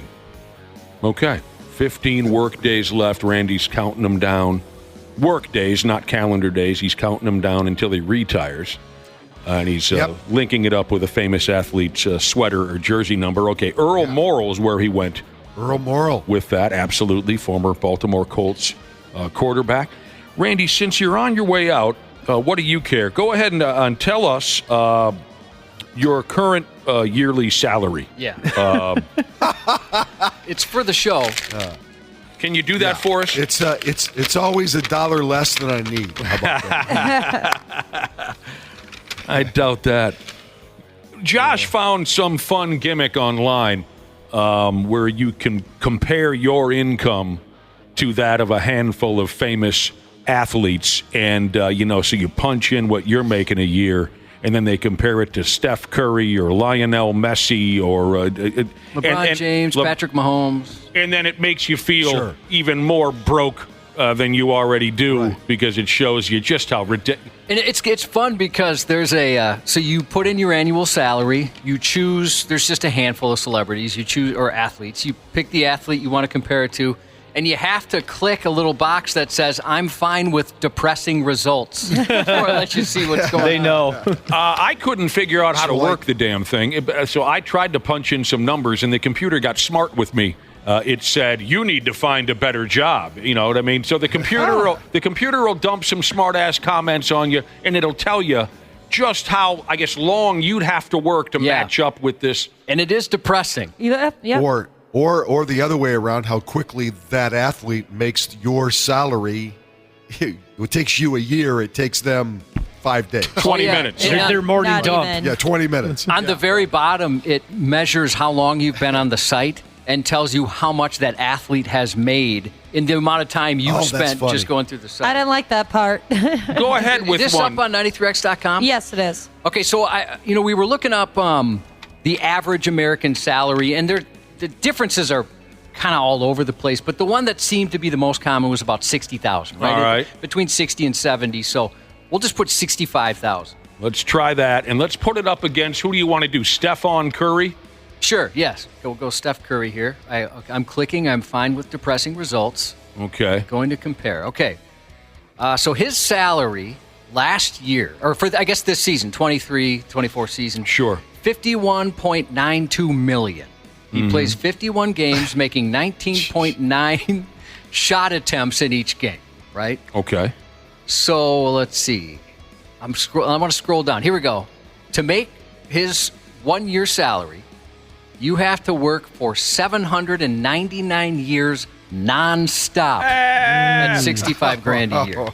$65,000 a year. You'd have to work 799 years to make what Steph Curry made this year. Just in this year. So playing 51 games of basketball and taking 19 shots a game. And I think we can all agree he's not currently playing a basketball game, and he's probably not practicing right now. Probably not. So, but during this time of this conversation, according to the website, he's made $235,000. Well, good for him. In just the amount of time we've been talking about him. Yeah, I don't know how accurate some of this is, Lord. but Ouch. What happened, Randy Shaver? When did this? What did happen?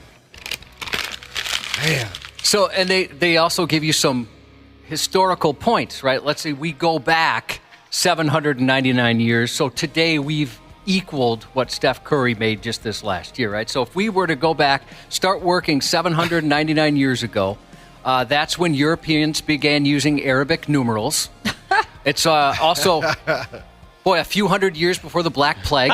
Oh, my God. Well, then in 1350, of course, we have the start of the Renaissance age in Europe. Mm-hmm.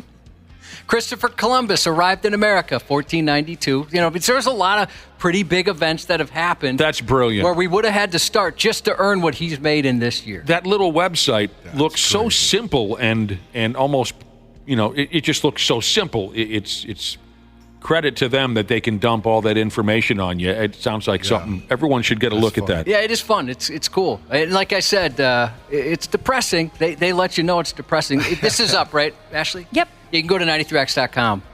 If you want to feel even worse about yourself. Yes, Randy. I was just going to say, I sit here and laugh because when I was growing up as a kid and you idolized those professional athletes, we never thought about their salaries. No. It was never, we never thought about, well, how much money do they make? Or it was all about them just playing the game. You know, it was, I don't know, it's just crazy. I don't even remember thinking about salaries for professional athletes until actually I started working in this business. You're absolutely right. You're absolutely right. We never had the time. Yeah, we never had discussions about how much money Ron Santo's making compared to Fergie Jenkins or whatever. It was just never a conversation growing up as a kid. Obviously, this generation of kids that are growing up now, they're in a different world where they see all these numbers all the time, and we're all numb to it now too. We don't even blink an eye about it anymore. But it's crazy how that's all evolved over the last 40 years or whatever. There's no doubt about it. We never had those conversations. I'm trying to think of when I was growing up, who was the first athlete where,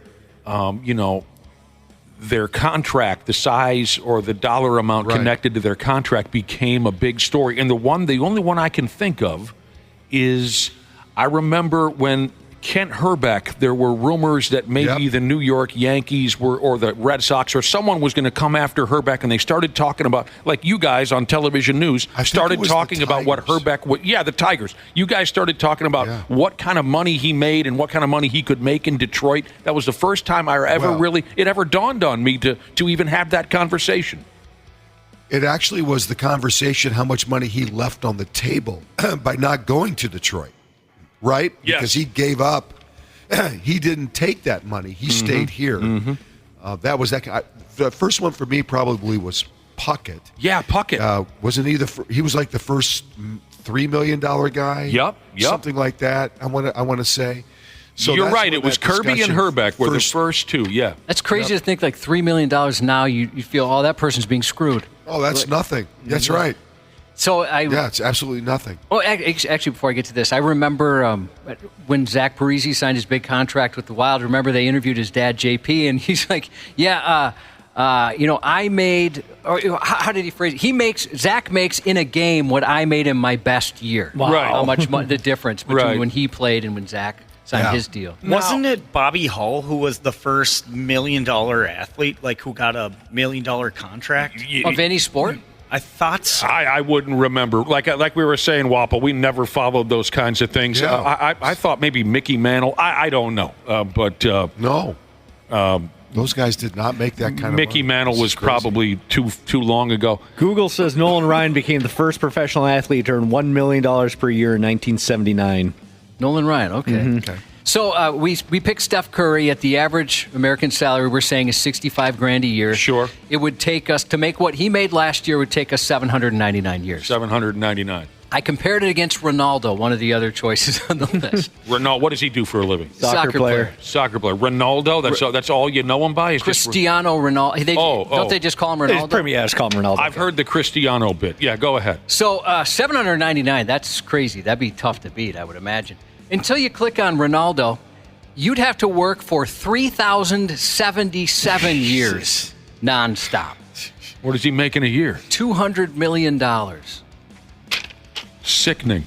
Yeah. 37 games, 5.5 shot attempts each game. I wouldn't give you a quarter to go see one of his soccer games.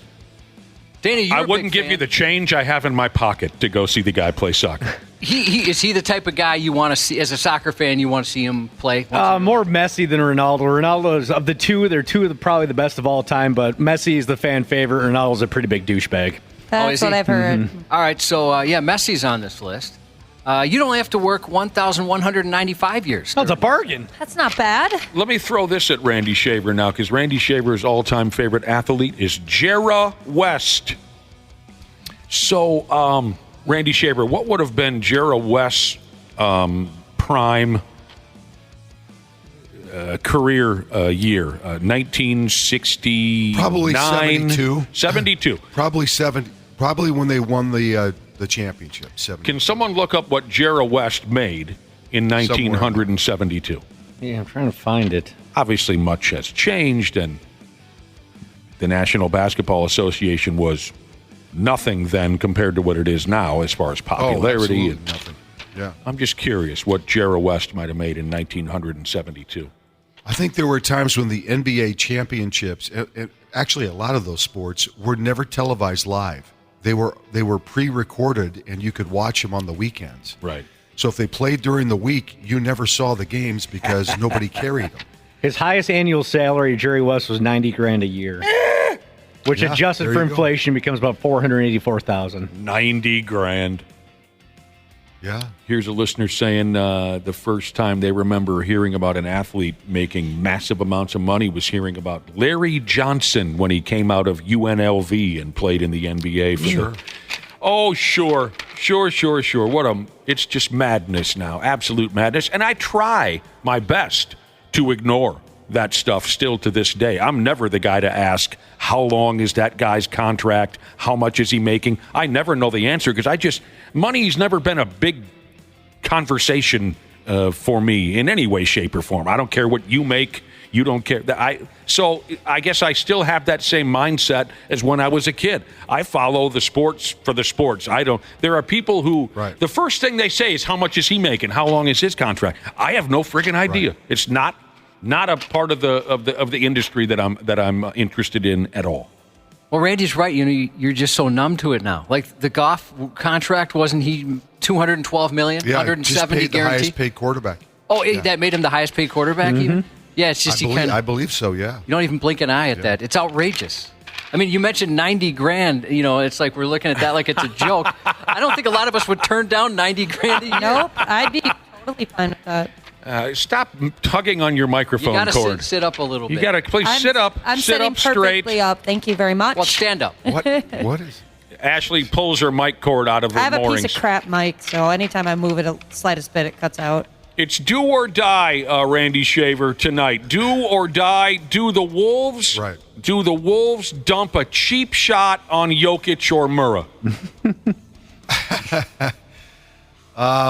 That might be what it takes to stop Jokic. I mean, the way he's played the last 3 games, I just don't know. The Wolves have tried different defenses against him. We talked about this the other day. If you double team the guy, he's going to beat you with the pass. If you just man up with him, he'll back you down to the point where you're likely going to foul him and you're going to get in foul trouble. He was at a whole nother level in Game 5. Can he sustain that? I think he can, because that's what MVPs do. They're just great players. The environment tonight's going to be interesting. I think the Wolves obviously will be up for the game, and it's like what I said the other day for Game 3. If Denver can withstand the first 5 minutes and not get so far behind or not, anything crazy in the first 5 minutes, and be in the ball game at the end of the first quarter, I think they're going to be right there to probably put the Wolves away. The Wolves are going to have to play a lot better. Let's just be honest. Their offense has got to be better. They've got to make shots. And it can't just be Edwards. Right. We've talked about Cat. He's got to play better. But it's the other guys, though, too. Mm-hmm. Is Conley going to play? That's a big question. Mm-hmm. I think he will. But how effective will he be remains to be seen. But so if you're on the floor tonight, let's say you're starting at forward for the Timberwolves tonight, do you sweep the leg on Jokic or Murray? Throw a heat pad at him. There's precedent that you're not going to get kicked out of a game. They'll just let that slide. Mm-hmm. Who's the guy, Nick? Who would be most likely if Finch said, "Hey, we need somebody to step up and injure him"? Who do you think it would be? Oh, Rudy. Oh, you think? Oh, yeah. You'd be willing to do it? Rudy or McDaniels. They both run a little hot out there. McDaniels was the guy I was thinking. They both run hot. So if the current NBA had goons, like the NHL used to. I was thinking Willie Plett. Willie Plett. You sign Willie Plett to a one-day contract. You put That's right. You put a And Blackhawks jersey tip-off. on Jokic, and you let it happen. I like McDaniels' look too. I bet he'd look cool doing something like that. He's a cool-looking dude. Yeah, he is. Tonight, 7:30 game time. So you don't think there's going to be a Game 7? Personally, I guess no. I don't. But, I mean, stranger things have happened. The Wolves have proven they're capable, certainly. Not the last 3 games, but they've proven that they can do this. It's the whole key here is how do they slow down Jokic in a way that, if you slow him down, can you also find a way to defend the other players because he's going to make that pass? And they're going to need some luck. You talked about luck the other day, too. They're going to need some luck on their side tonight. I still say there's something squirrely on the horizon that's going to happen in this series and give the Wolves a little more life. I say they win tonight's game. I think they win in front of the home crowd tonight. Loose if they do that, then anything can happen in Game 7. Any damn thing can happen in Game 7, Cubby. Loose Stool Jesus respectfully disagrees. He said they're done and they'll lose by 10+ tonight. They're favored by 2. For whatever that's worth.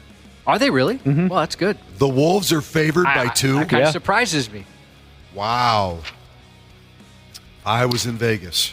Yeah. Wow, this is interesting now, talking about, we were going back and forth on the first time you remember hearing about salaries from a pro athlete.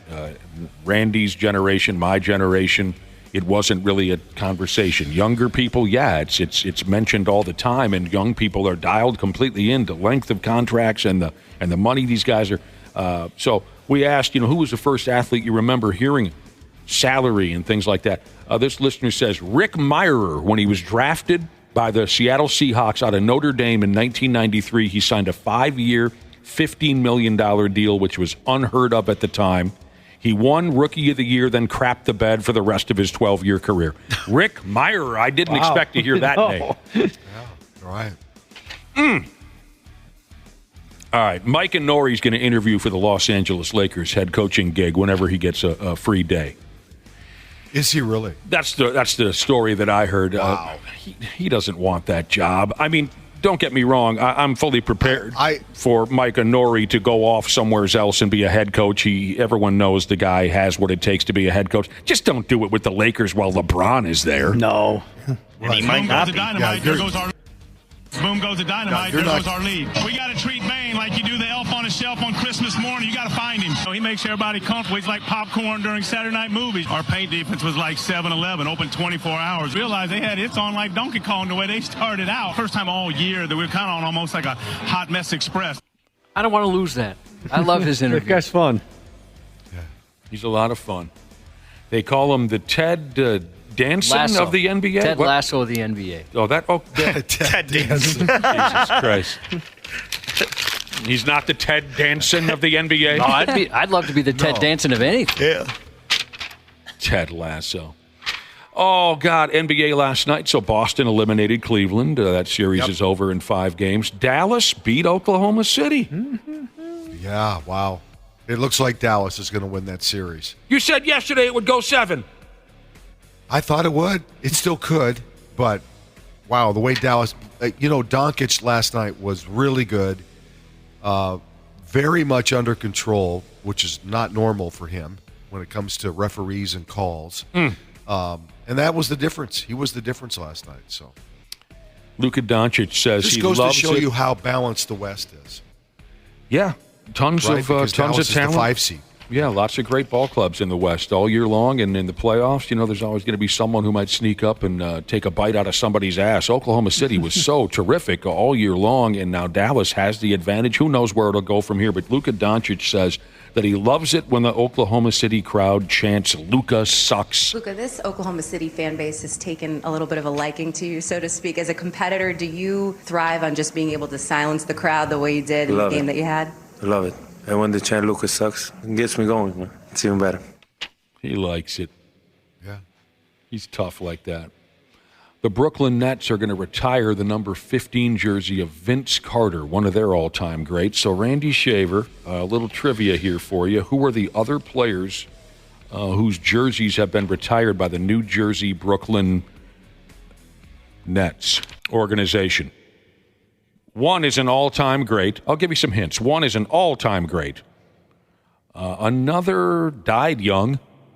Another was kind of a blue-collar rebounder type. I'll only ask you to answer 3. There are 5. Oh, pardon me. I'm sorry. I missed somebody. Just go ahead with your guesses. Other players whose jerseys have been retired by the Brooklyn, New York New Jersey, whatever the hell. They've been a bunch of different things. Oh, gosh. I'll give you a hint again. All-time great point guard. Go ahead. All-time great point guard for the New Jersey Nets. Current head coach. God, I don't. All right, I'm going to go ahead. Should I just tell you? I don't know. This is. Tell me that one. This is terrible. Jason Kidd. Oh, I don't think of him as a net. I think of him as a. Yeah. Okay. He played for everybody. Jason Kidd did. Yeah, that's the problem. Okay. All-time great slam dunk. Dr. J. Dr. J. Dr. J. Yeah. Died young in a car wreck. Died young in a car wreck. I think he was from. Derek Coleman? No, Derek Coleman didn't die in a car wreck. I don't know. I'm thinking of New Jersey Nets. Drazen Petrovic. I think I know. Yeah, I was just going to say. Now I know who you're talking about. Yeah. There's 2 others here that I've never heard of them. They must be from the 1800s or something. But there's one more player here. I really liked this guy. You might remember he played for quite a few ball clubs, but he probably was most noted when he played for. I want to say Portland. He wore goggles. Buck Williams. Yeah. Yes. We're talking about Buck Williams. That's right. 4-0. Yankees beat the Twins 4-0. That's all you can really say. Yeah. Well, I mean, the Yankees are really good. Yeah. And their starting pitching, even without Garrett Cole, is very good. We kind of laughed about Stroman yesterday, but he pitched pretty well last night. And their bullpen was solid, and the Twins just really never challenged last night. They only came up with 4 hits on the night, the Twins, and to add to everyone's frustration, it had to be Aaron Judge who does all the damage. He hit a 467-foot home run off of Pablo. He hit 3 doubles other than that, and he drove in 2 of the. He was 4 for 4. Not a great showing by the Twins bats. So they'll try a day game today, noon at Target Field. Clark Schmidt pitches for the Yankees against Joe Ryan. And he's good. He's a good young pitcher. Yep. Byron Buxton could rejoin the Twins Ryan by this weekend. I think Joe Ryan, I don't know if he leads the majors in strikeouts, but he's like up there. That I don't know. I'm more of a salaries guy. I pay attention to the salaries. You love the salaries. Yes. I don't know. I think he's one of the leaders in strikeouts. Byron Buxton could play this weekend. A member of the Houston Astros has been suspended for 10 games for foreign substances, and that's a starting pitcher by the name of Ronel Blanco. He's the kid that threw the no-hitter earlier in the year. There was a no-hitter earlier this year? Yeah, he threw a no-hitter. I cruised right past that. I guess his glove was from what I read, was kind of a mess. Yeah. That there were some freaky stuff on his glove. It's very sticky. I don't know. Of course, he claims it was just rosin. I don't know the whole story, but they're still cracking down on the umpire said it was not just rosin. We don't hear too much about that, right? He's like the first guy that's been suspended in a long time for having a substance. Well, it was kind of a thing last season, right? Yeah, but I don't recall a lot of pitchers being suspended. Okay. They all get checked, every inning or whatever, but I don't. He's like the first one in a while. Okay, I can't quite remember. There were a couple pitchers suspended last year, and I know a couple that one of them was Scherzer, wasn't it? And he just bitched up and down and claimed 100% he was innocent. I want to say Scherzer was one of them, but he doesn't like to get checked. Let's put it that way. Yeah, he thinks he's special. No, none of those guys like it. Yeah. Okay. Does anyone? Can you imagine if Gaylord Perry played in this day and age? He would. He'd be banned from the game. He'd be so.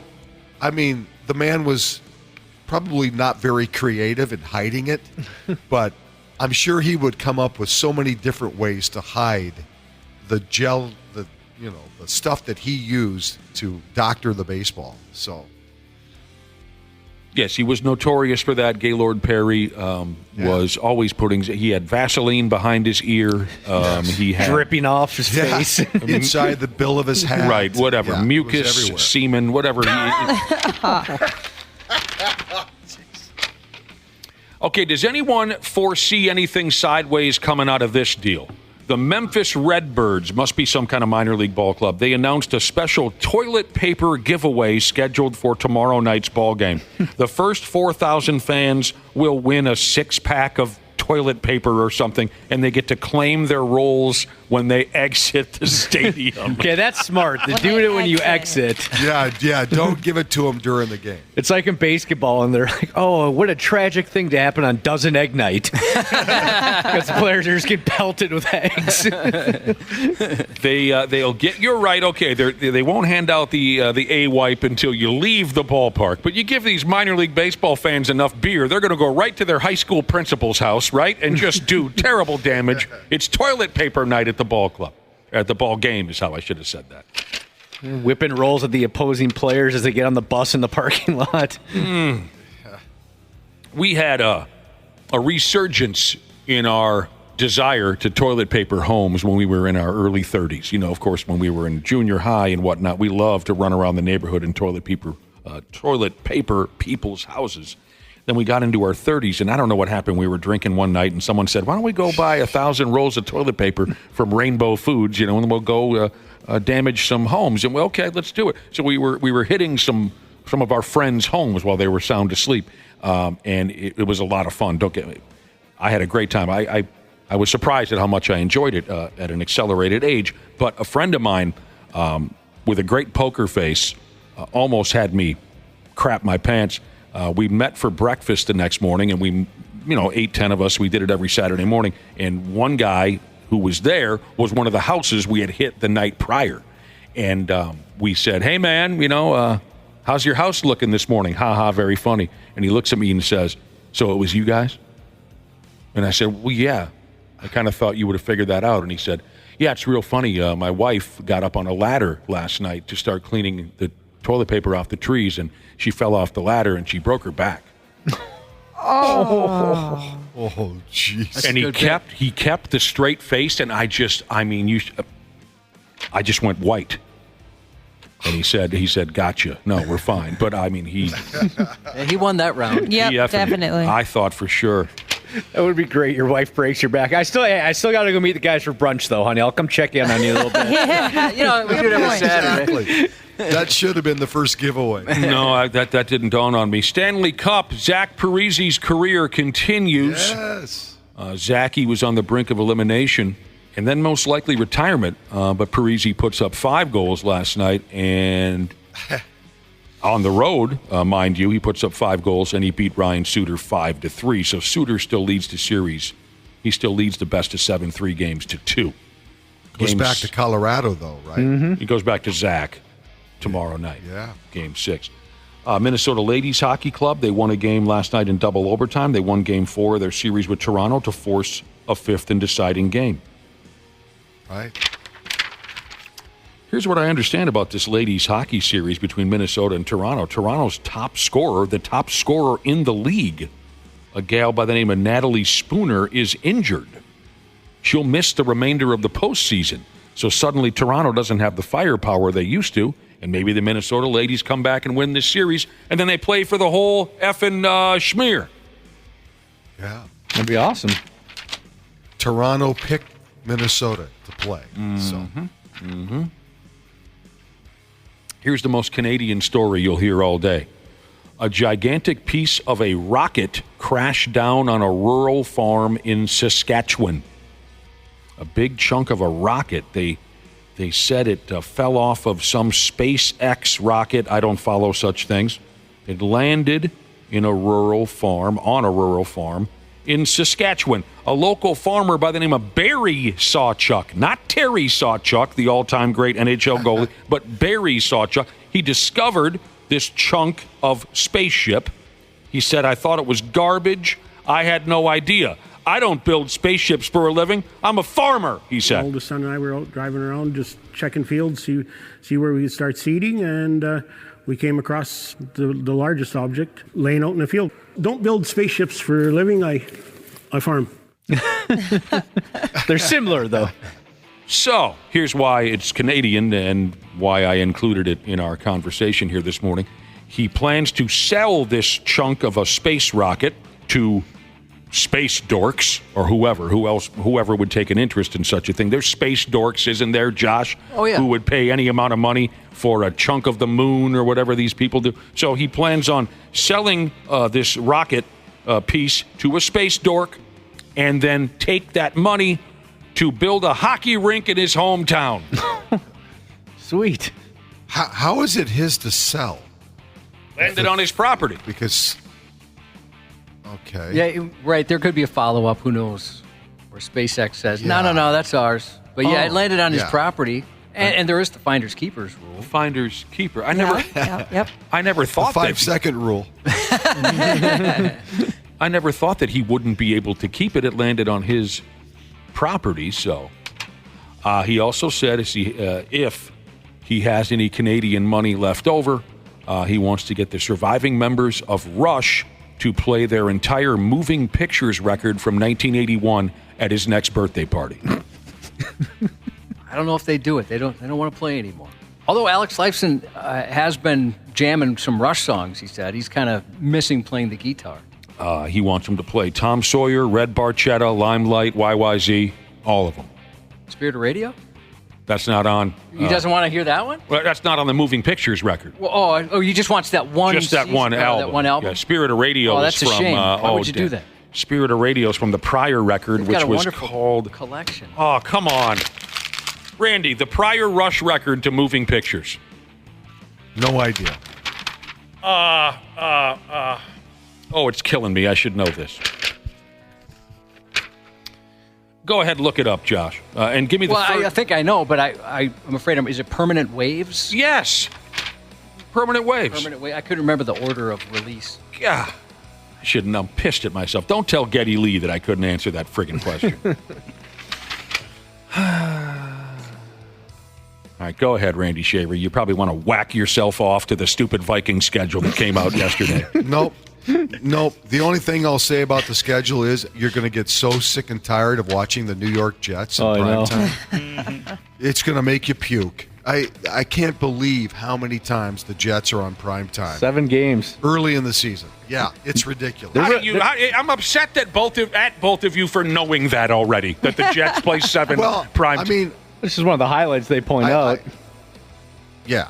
It's absolutely insane how many times the Jets are in prime time. The Vikings are only in prime time twice, and they're not on Sunday Night Football. I think they're on a Thursday and a Monday, and that's it. I was surprised that game against Atlanta with Cousins that didn't get a prime time spot. I'm not surprised because it's so deep in the schedule. I mean, so many things can change. Oh yeah, it's week 14 now that I see it. You're right. Stop it! You don't want to see Kirk come to town, Nick? You love Kirk. I'll buy you tickets. I want no part of this conversation. The Vikings need to get off to a fast start. And 4 of their 6 games are at home, except for the game in London. So Why are you even saying this That's in all May, I'll Randy? say. It's May. I know, but you wanted to wax poetic about You're a the junkie. schedule. There you go. You're a friggin' junkie. It's either that or I talk about the PGA Championship, which teed off today, the second major of the season. See, now you're just making stuff up. Now you're making things up. No, I'm not making it up. They've already started at Valhalla, and they're off and running. Tigers won over par, so there you go. You have a choice. I can talk about the schedule, or I can talk about golf. What would you like me to talk about? Golf worked out. It did. Bringing up golf actually worked in our favor because some dude who worked at Augusta National Golf Club, isn't that where they hold the Masters Yes. showdown? Well, I don't know if he worked at the golf course. I think he worked at the warehouse. Oh, a warehouse. Okay. Yes, where they stored a lot of the artifacts from the Masters. Ew. But If it's the same story it that is. I read I'm sure it is. Dude stole piles and piles of valuable items from the warehouse, I guess, over the years. He pled guilty in court a couple days ago. He stole Masters tournament memorabilia and historic items, including one of Arnold Palmer's iconic green jackets. Dude. Yeah. That'd be cool to have. No, it would This not. was a big scheme because the guy would actually take pictures of things that were in the warehouse and then send them to this Florida company that buys memorabilia, and then that company would tell him which ones they would pay for, and then he would systematically over time steal these things. He was arrested, actually, I believe, for actually driving stolen property across state lines. Yeah. Richard Globinski is the guy's name. $5 million He did worth. pretty well for a little bit there. He was doing this for over a decade, swiping golf items from the Masters warehouse. Sounds like a place where you'd go get a mattress. Yeah. The first sign of trouble, though, was when this company in Florida tried to sell one of those Masters jackets to the highest bidder online. And, of course, the Masters people went, "What? How did you get that? What's going on?" And that was like, I mean, it's kind of stupid if you think about it. Why would you do that? You'd sell it like black market what? You wouldn't put it out there publicly, right? And so that's how this whole thing kind of started to unravel. So He stole jackets. He stole old tickets to Masters tournaments from the 1930s, T-shirts, mugs, chairs, nipple clamps. The total loss to Augusta National was more than $3 million. When you steal $3 million of anything, you usually go to the cooler for quite a poke, don't you? I would think so. Yeah. you're not getting away yeah. with that. $3 million. All right. And finally, Randy Shaver. Do we have these pictures up on our website? The finger wrestlers? Yes. Finger wrestling. It's a German thing. Maybe check that out on our website. Finger wrestling. Yeah. Like, Cubby and I are across the table from each other. And they kind of give us, here's what it looked like to me, Josh. It looked like one of those rubber C-rings. Mm-hmm. Yep. Wait, I don't see it on the website. Yeah, I posted it a couple days ago, so I have to move it to the top. Yeah, it's it was hard a couple to days find. ago. Oh, I see. Okay. And the referee gives us a rubber C-ring, and we put our middle fingers in the C-ring, and then we tug at each other until someone gives way. Finger wrestling. Maybe you'll like it. Check it out on our website. German finger wrestling. I mean, they're all in the German outfits, you know. Do they wear the lederhosen? Yep. Maybe you want to check out finger wrestling, specific. otherwise known as fingerhawking, over there in Germany. So you think that's it for the Wolves, huh, tonight? Well, if they play the way they have the last three games, for sure. Anything can happen. They certainly could come out and play gangbusters and win this game. I just think that Denver is on a mission, and I just think that they're not going to let this thing get to a game 7. So it's going to be a battle. There's just no doubt about it. It's going to be a great game. Hopefully the Wolves can match what's going to come at them, because Denver's going to give it everything they have. I bet that crowd's going to be nuts tonight. That crowd will be buck wild.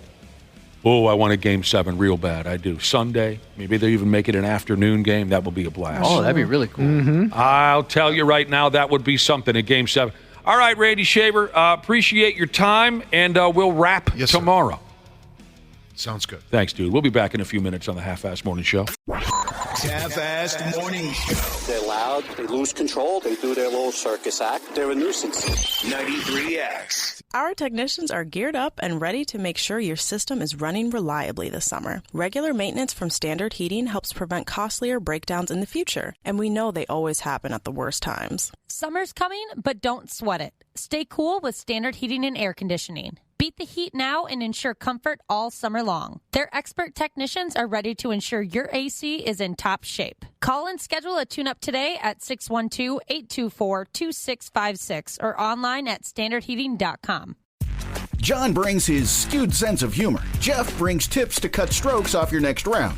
Together, it's those weekend golf guys. They'll pay a lot of money to PXG and Titleist and Callaway and on and on and on, right? How many yards do you think you're going to pick up with that extra driver? I think I can get an extra 5 to 10. What if I give you 15 to 20? You pay me more. Jeff Smith teaches on a sliding scale.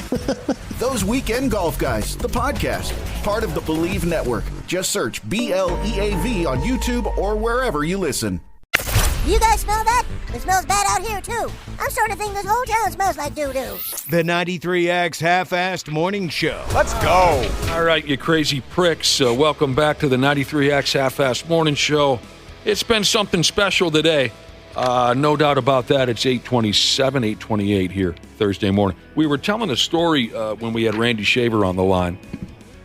A story about some derelict down there who's involved with Augusta National Forest. What do they call the place again? I think you nailed it. National Golf Course? Augusta National Golf Course, where they host the Masters Golf Showdown. He was stealing items from these past golf tournaments, the heralded green jackets, golf clubs, and T-shirts. He was stealing these items. He worked, sort of, for Augusta National, stealing the items, selling them to other scumbags, and making millions and millions of dollars. Got a text message from a guy by the name of Eric Jesus. I hear a lot from him. Have you guys at the radio station ever busted or caught people stealing? And were they trying to sell stuff from the station online? I told him plenty of things have been stolen. I don't remember anyone what they did with the stolen items. Yeah, there's a couple people for sure got caught selling stuff online on Craigslist. What were they doing? Concert tickets. Oh, yeah. And this is the best, like 93X branded staff gear that they were taking out of the prize closet. So it was easy enough to figure out, well, that's obviously a staff member. Mm-hmm.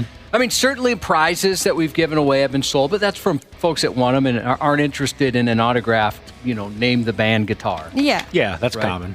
But there was a couple of people in the past that got. That's so crappy. This was actually, it happened more when we were the Edge, so like 1996-ish. It happened more. Well, there was more of a buck wild, lawless attitude around here. We had a lot of derelicts in the building. There was one guy that I guess, so they investigated afterwards, and it was prolific. They had no idea how deep this ran. I couldn't imagine being such a douchebag where, like, I get free tickets to a concert, and then I flip them and try to make money. Well, actually, it wasn't like his tickets, right? Like, here's the staff tickets. Uh-huh. We used to actually hand out actual tickets. Now it's all done online and everything.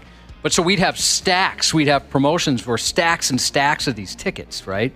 And so he would go online. And it says for promotional purposes only on the ticket. Right, I remember that. So they knew, well, whoever is doing this, there's, somebody shouldn't have access to this amount of tickets unless they work for the station that's handed them out. I missed these stories. I really did. Once we get off the air, my brain goes into space. I don't pay attention to what's going on around me. So, well, this particular guy I worked with all the time. We always worked promotions together. And he would sell tickets online, and it was just the same guy who stole gear out of the closet and then sold it on Different dude. But both were in promotions. Jackets and T-shirts that said staff on them. Mm-hmm. Oh, man. I worked with a guy who told me about a very elaborate scam he did when he worked out on the East Coast. So this is back in the day when radio had big prizes to give away, and they routinely on the station were giving away trips that were valued up to like $10,000. So what he did is he contacted a travel agent. This travel agent would go to one of his, wealthy clients and say, "Hey, you know what? You're been a great client. I'll sell you this trip. It's valued at $10,000. I can get it to you for $5,000." So the guy would say, "Yeah, that'd be great." So he would type in that person's contact information as the winner of the prize, and then him and the travel agent would split like the $5,000. Oh. You got to know people. How long did they get away with that? He never got caught. So we certainly had a lot of theft in this building that, as far as I know, people didn't get caught.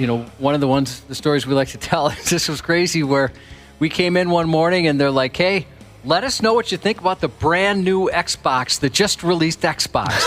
Microsoft set us up. They brought in a TV, they brought in a console, they brought in some video games. And so exciting. And so they're like, "Well, what'd you think?" We're like, "Of what? Of the Xbox? What Xbox?" Overnight, they had this thing like white gloved in, and we could only have it for like 24 hours. They had to return it. Somebody stole it overnight.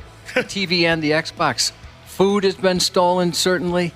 Our sex doll was stolen. We had a bunch of sex toys that were dropped off from a client who wanted us to talk about them. Those were stolen.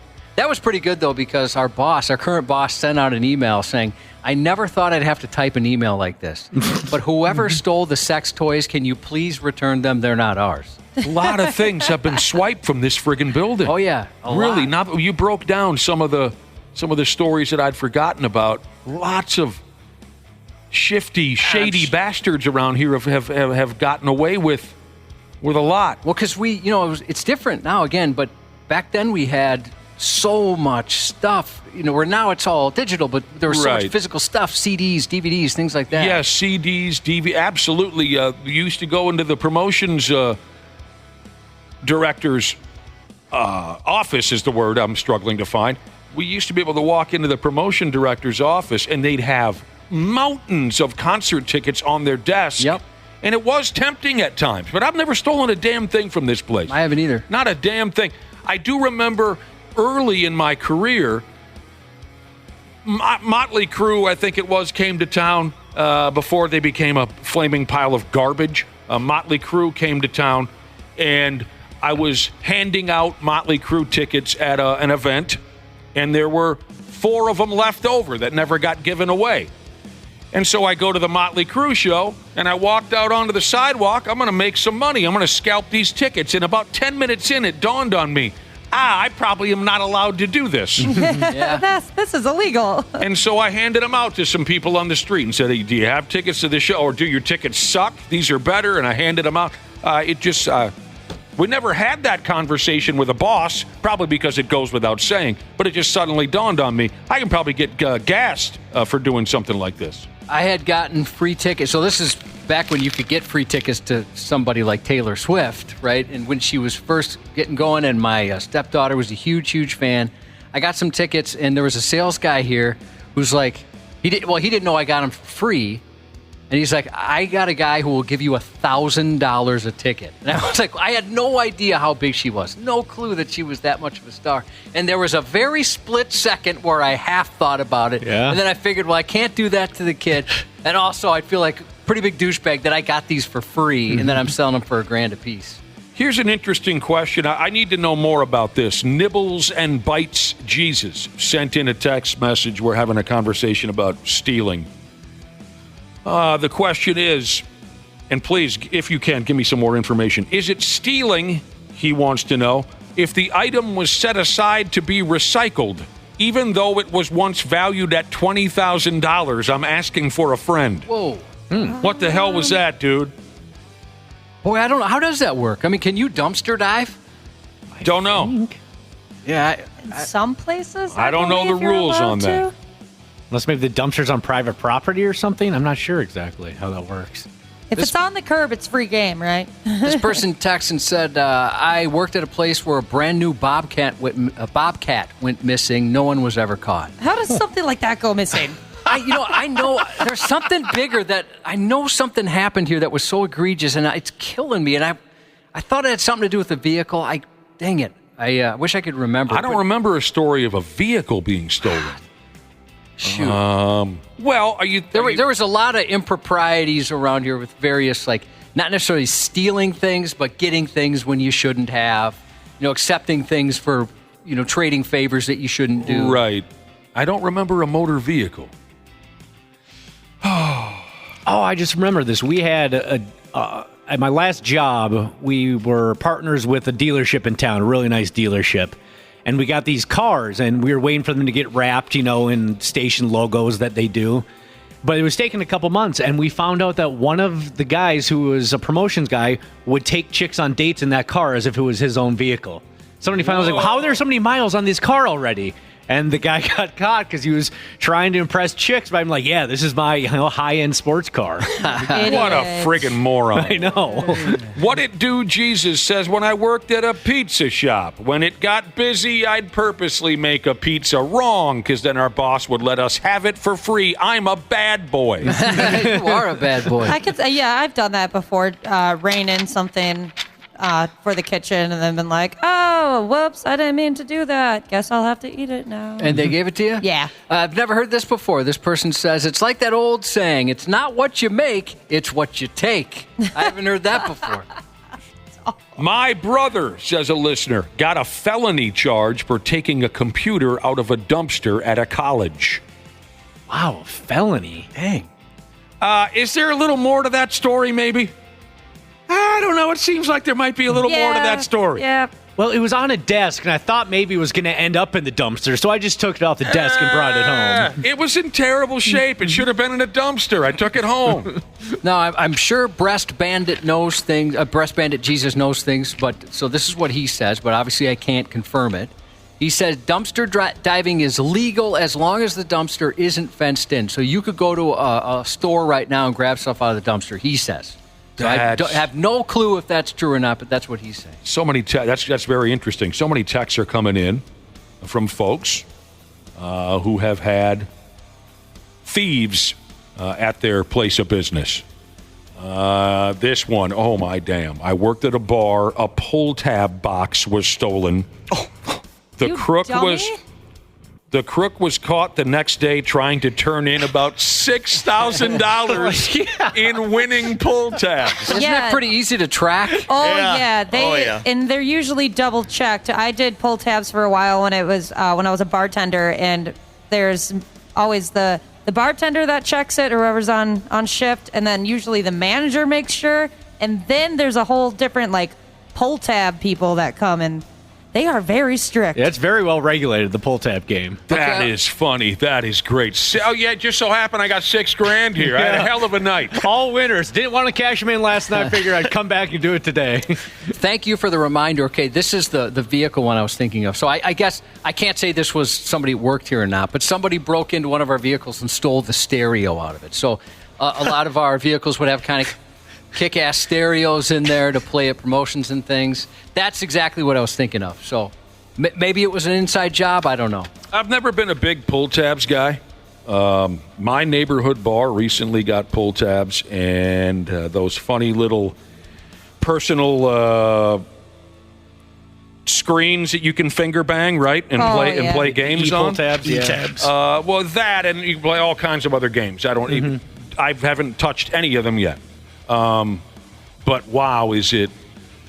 And this neighborhood bar, we fought for years to get pull tabs and whatnot. We finally have it, and it's. I mean, you walk in for breakfast at 7 a.m. and guys and gals are. Mm-hmm. It's like putting a needle in your arm for some people. Like putting a needle in your arm, Cubby. Cardboard crack. Yeah. Oh, that's what it was. I was just going to ask you. I thought there was a term for it. So it's varying information from people on whether or not it is legal to, if you see something in a dumpster, you're like, oh, I'd like to take that. This person says, I'm a cop. That's not true. It's trespassing if you dumpster dive without permission. Another listener texted in, did you hear about the guy who got fired on his day off for stealing boxes? I think that's 5 references to Friday on one radio show, and I'm proud of that.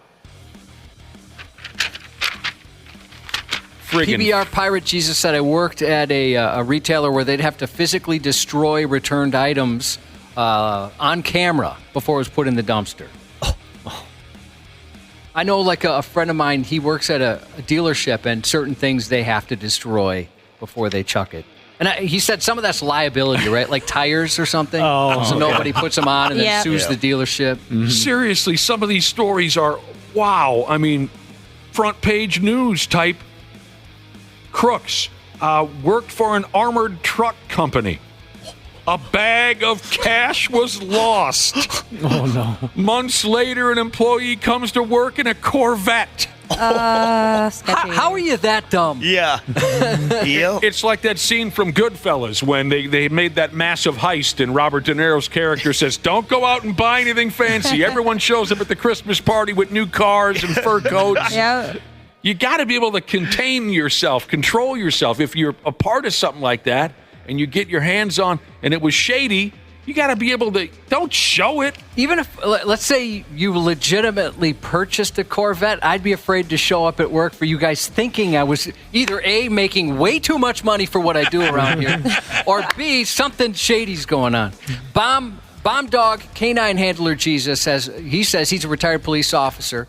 Once the trash is at the curb, you gave up legal rights, and it's free for the taking. Trash pulls, he said, were a common tactic when he worked in narcotics to get search warrants for houses. So I guess I don't know we've got so many. We don't know the rules. Not 100% sure. Just don't take anything that doesn't belong to you. How about that? Yep. It shouldn't be that difficult. Unless there's a sign that says free, don't even go near it. Stealing boxes. What are you going to build, a clubhouse? Yeah, I don't know.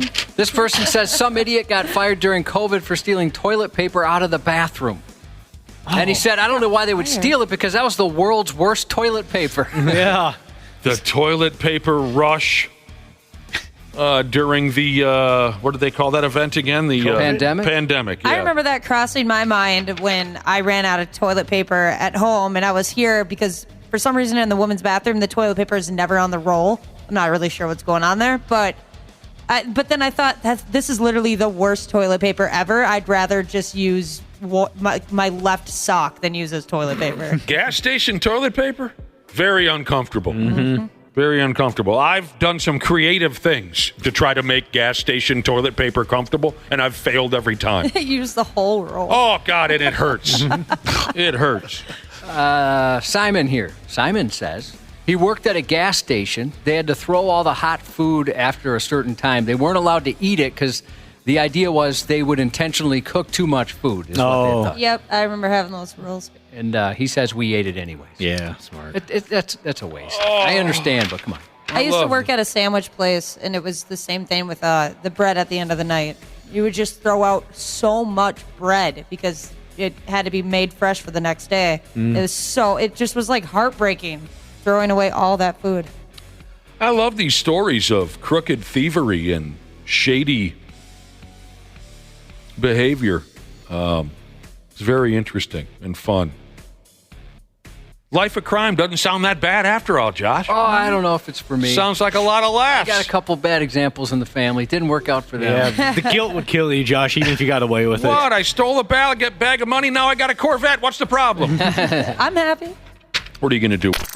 The 93X Half-Assed Morning Show. They got their heads up their ass. On 93X. Oh, bye, damn. Yeah, a few minutes ago we were going back and forth about folks who steal from their workplace. Some great stories. Great stories. Josh had a few great stories about here at this awful radio station, and then listeners were texting in. This guy stole this. He comes back with that. I forgot about one here. That? And it's just a little different, but Wisco Trim Carpenter Jesus reminded me, we once had Ashley steal a car where she legitimately thought she stole a coworker's vehicle. I still get questions about that. People are like, oh my gosh, you did so good, like acting like you actually thought you stole a car. And I'm like, no, I actually thought I stole somebody's vehicle. You did. That was just good setup on our part. Yeah, you guys killed it. Well, yeah, so the gist was a coworker of ours, Ross, he has many, many cars because he's very wealthy. And he brought one in that Ashley had never seen. And we told Ashley it was a salesperson's car. And we noticed on the way in they accidentally left the keys in it.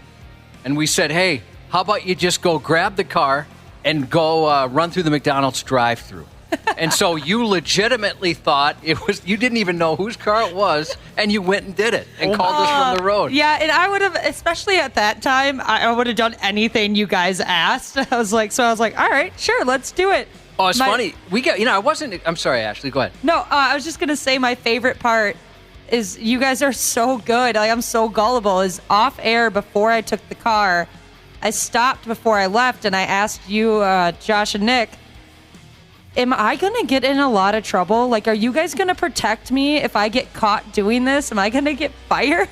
And you guys were like, yeah, no, we got your back. Don't worry. It'll just blow over, blah, blah, blah. Yeah, it's funny. I wasn't expecting the response, but a few people did text in and were really pissed. Like, how could you do this to her? You're encouraging her to commit a crime. and obviously I couldn't say, hey, it's all a setup. It's a bit. We never would really do this in real life. But you thought you stole a car. That's pretty fun. Cool. We also got to talking about dumpster diving. Is it legal? We got a dozen different answers. So we covered all different elements to stealing. And I got a text message from a legit dumpster diver. I've never talked to someone who regularly got themselves involved in such things, but here's the text. Hi, I routinely dumpster dive looking for high-end stuff. He was dumpster diving at a hospital and found medical equipment that had never been used. And he says, I have a garage full now, and I don't know what to do with it. That's really interesting. Maybe you can get back to me. Is this an addiction? I'm not trying to be disrespectful. I'm just truly curious about this. You dumpster dive regularly looking for expensive stuff. Is that an addiction? How did that start? Did you come from a family that were really obsessive about money, were really cheap, really tight about people really obsessed with free items? Are you a hoarder? I need to know more about this. Yeah, I'm curious about it too.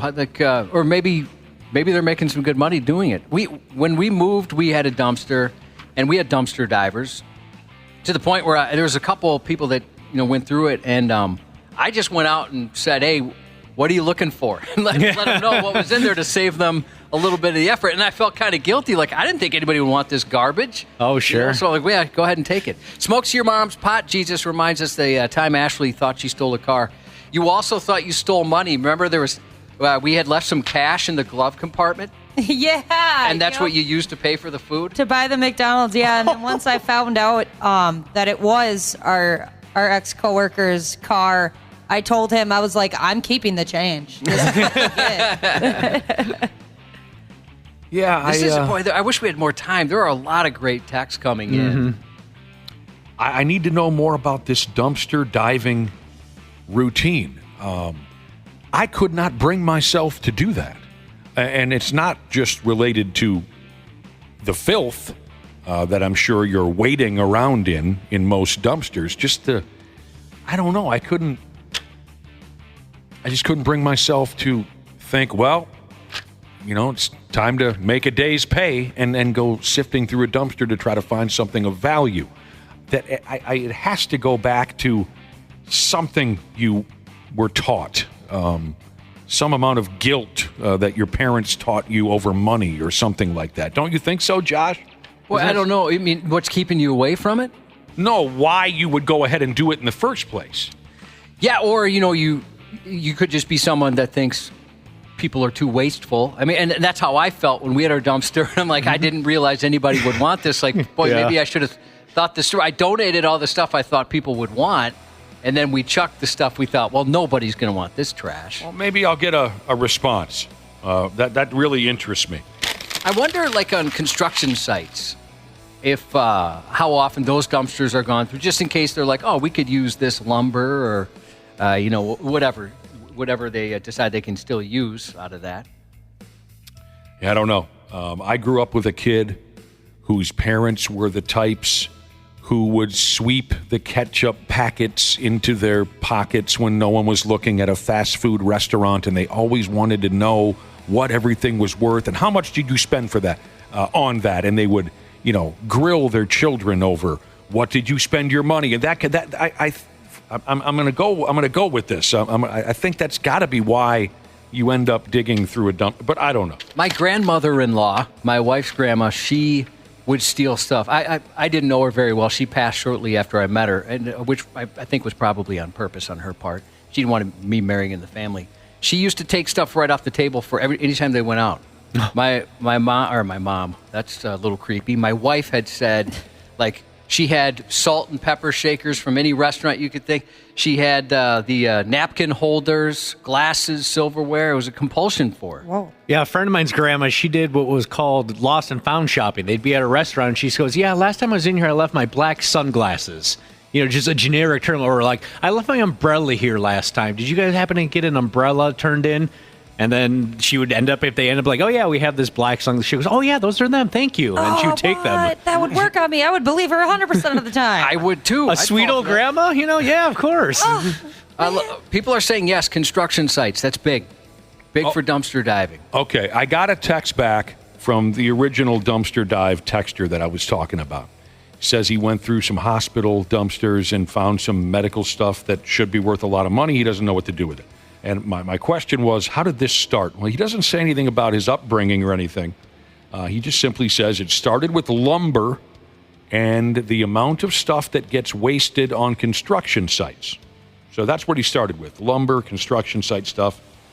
And then it spiraled out of control from there. But here's what he says. I routinely make $4,000 to $5,000 a month just reselling people's stuff out of dumpsters. Wow. That's... I should get this guy's number in case we got stuff to get rid of. Go ahead. You can make the money on it. We just don't want it. We never really got a real definitive answer as to how much trouble you could get in for such a thing. But, you know, we had varying texts on the legalities of dumpster diving. But, hey, dude, a hell of a deal if you can get her done. This person says that construction sites get rooted through constantly. Scrappers get into fights on their sites over the scrap. And he said, we got to kick them out at times. No way. I'd love to be in the front row for something like that. Mm-hmm. My dad does find some cool stuff because he's been a carpenter his whole life. And he has came home with some really cool old-looking like furniture, like an old-school bicycle, stuff like that from doing that kind of stuff. So there's a lot of good stuff in there. All right. Yeah, suit yourself. Does he do anything with them, actually? My mom would say no, and they need to get out of the garage. But he's hanging on to it, I guess, for future. Because we have investments. Is he a hoarder? He's got a touch of it. Does he? Just a little bit? Yeah. Yeah, because we've got a really crappy dresser. It's really bad, and we were going to, just put it for free online. Like, if anybody wants this, great. If not, we're just going to chop it up and burn it or something. But my stepdaughter's like, no, I want to rehab this thing and maybe sell it or whatever. And how far has she gotten? Well, she realized how tough it is to sand one of those things. It's been sitting in our garage. I even told her, I said, I think this is going to be a bigger project than you're imagining it to be. Like, I think you're really going to have to put in a little elbow grease. And her boyfriend did most of the work, and then they both decided, we're not going to do this. Yeah. People are different. Some people can look at anything and see value in it. I am the absolute opposite. Yep. I cannot wait to throw things away, and I don't care what you think it's worth. It's gone. If it's in my way, it's gone. So there's all types out there. Some folks, hell, any damn thing you see in your basement that you're tired of, they take an interest in it. So, all right, we got to get the hell out of here, Cubby. What do you got, Skis? Yeah, just a couple of shout-outs before we go. Good luck to Folgers Canned Jesus in the Turkey Woods, as he called it all weekend. Shout-out to Hezzy, Billy, and last and definitely least Joe, headed up to Ottertail for a guys' fishing weekend with some experimenting. The 93X Half-Assed Morning Show. 93 X. The 93X Half-Assed Morning Show podcast is sponsored by Standard Heating and Air Conditioning. New episodes drop each weekday. If your podcast platform has ratings, go ahead and give us 5 stars and maybe give our enemies 1. Thanks, and here's a word from our sponsor. Stay cool with Standard Heating and Air Conditioning. Beat the heat now and ensure comfort all summer long. Their expert technicians are ready to ensure your AC is in top shape. Call and schedule a tune-up today at 612-824-2656 or online at standardheating.com.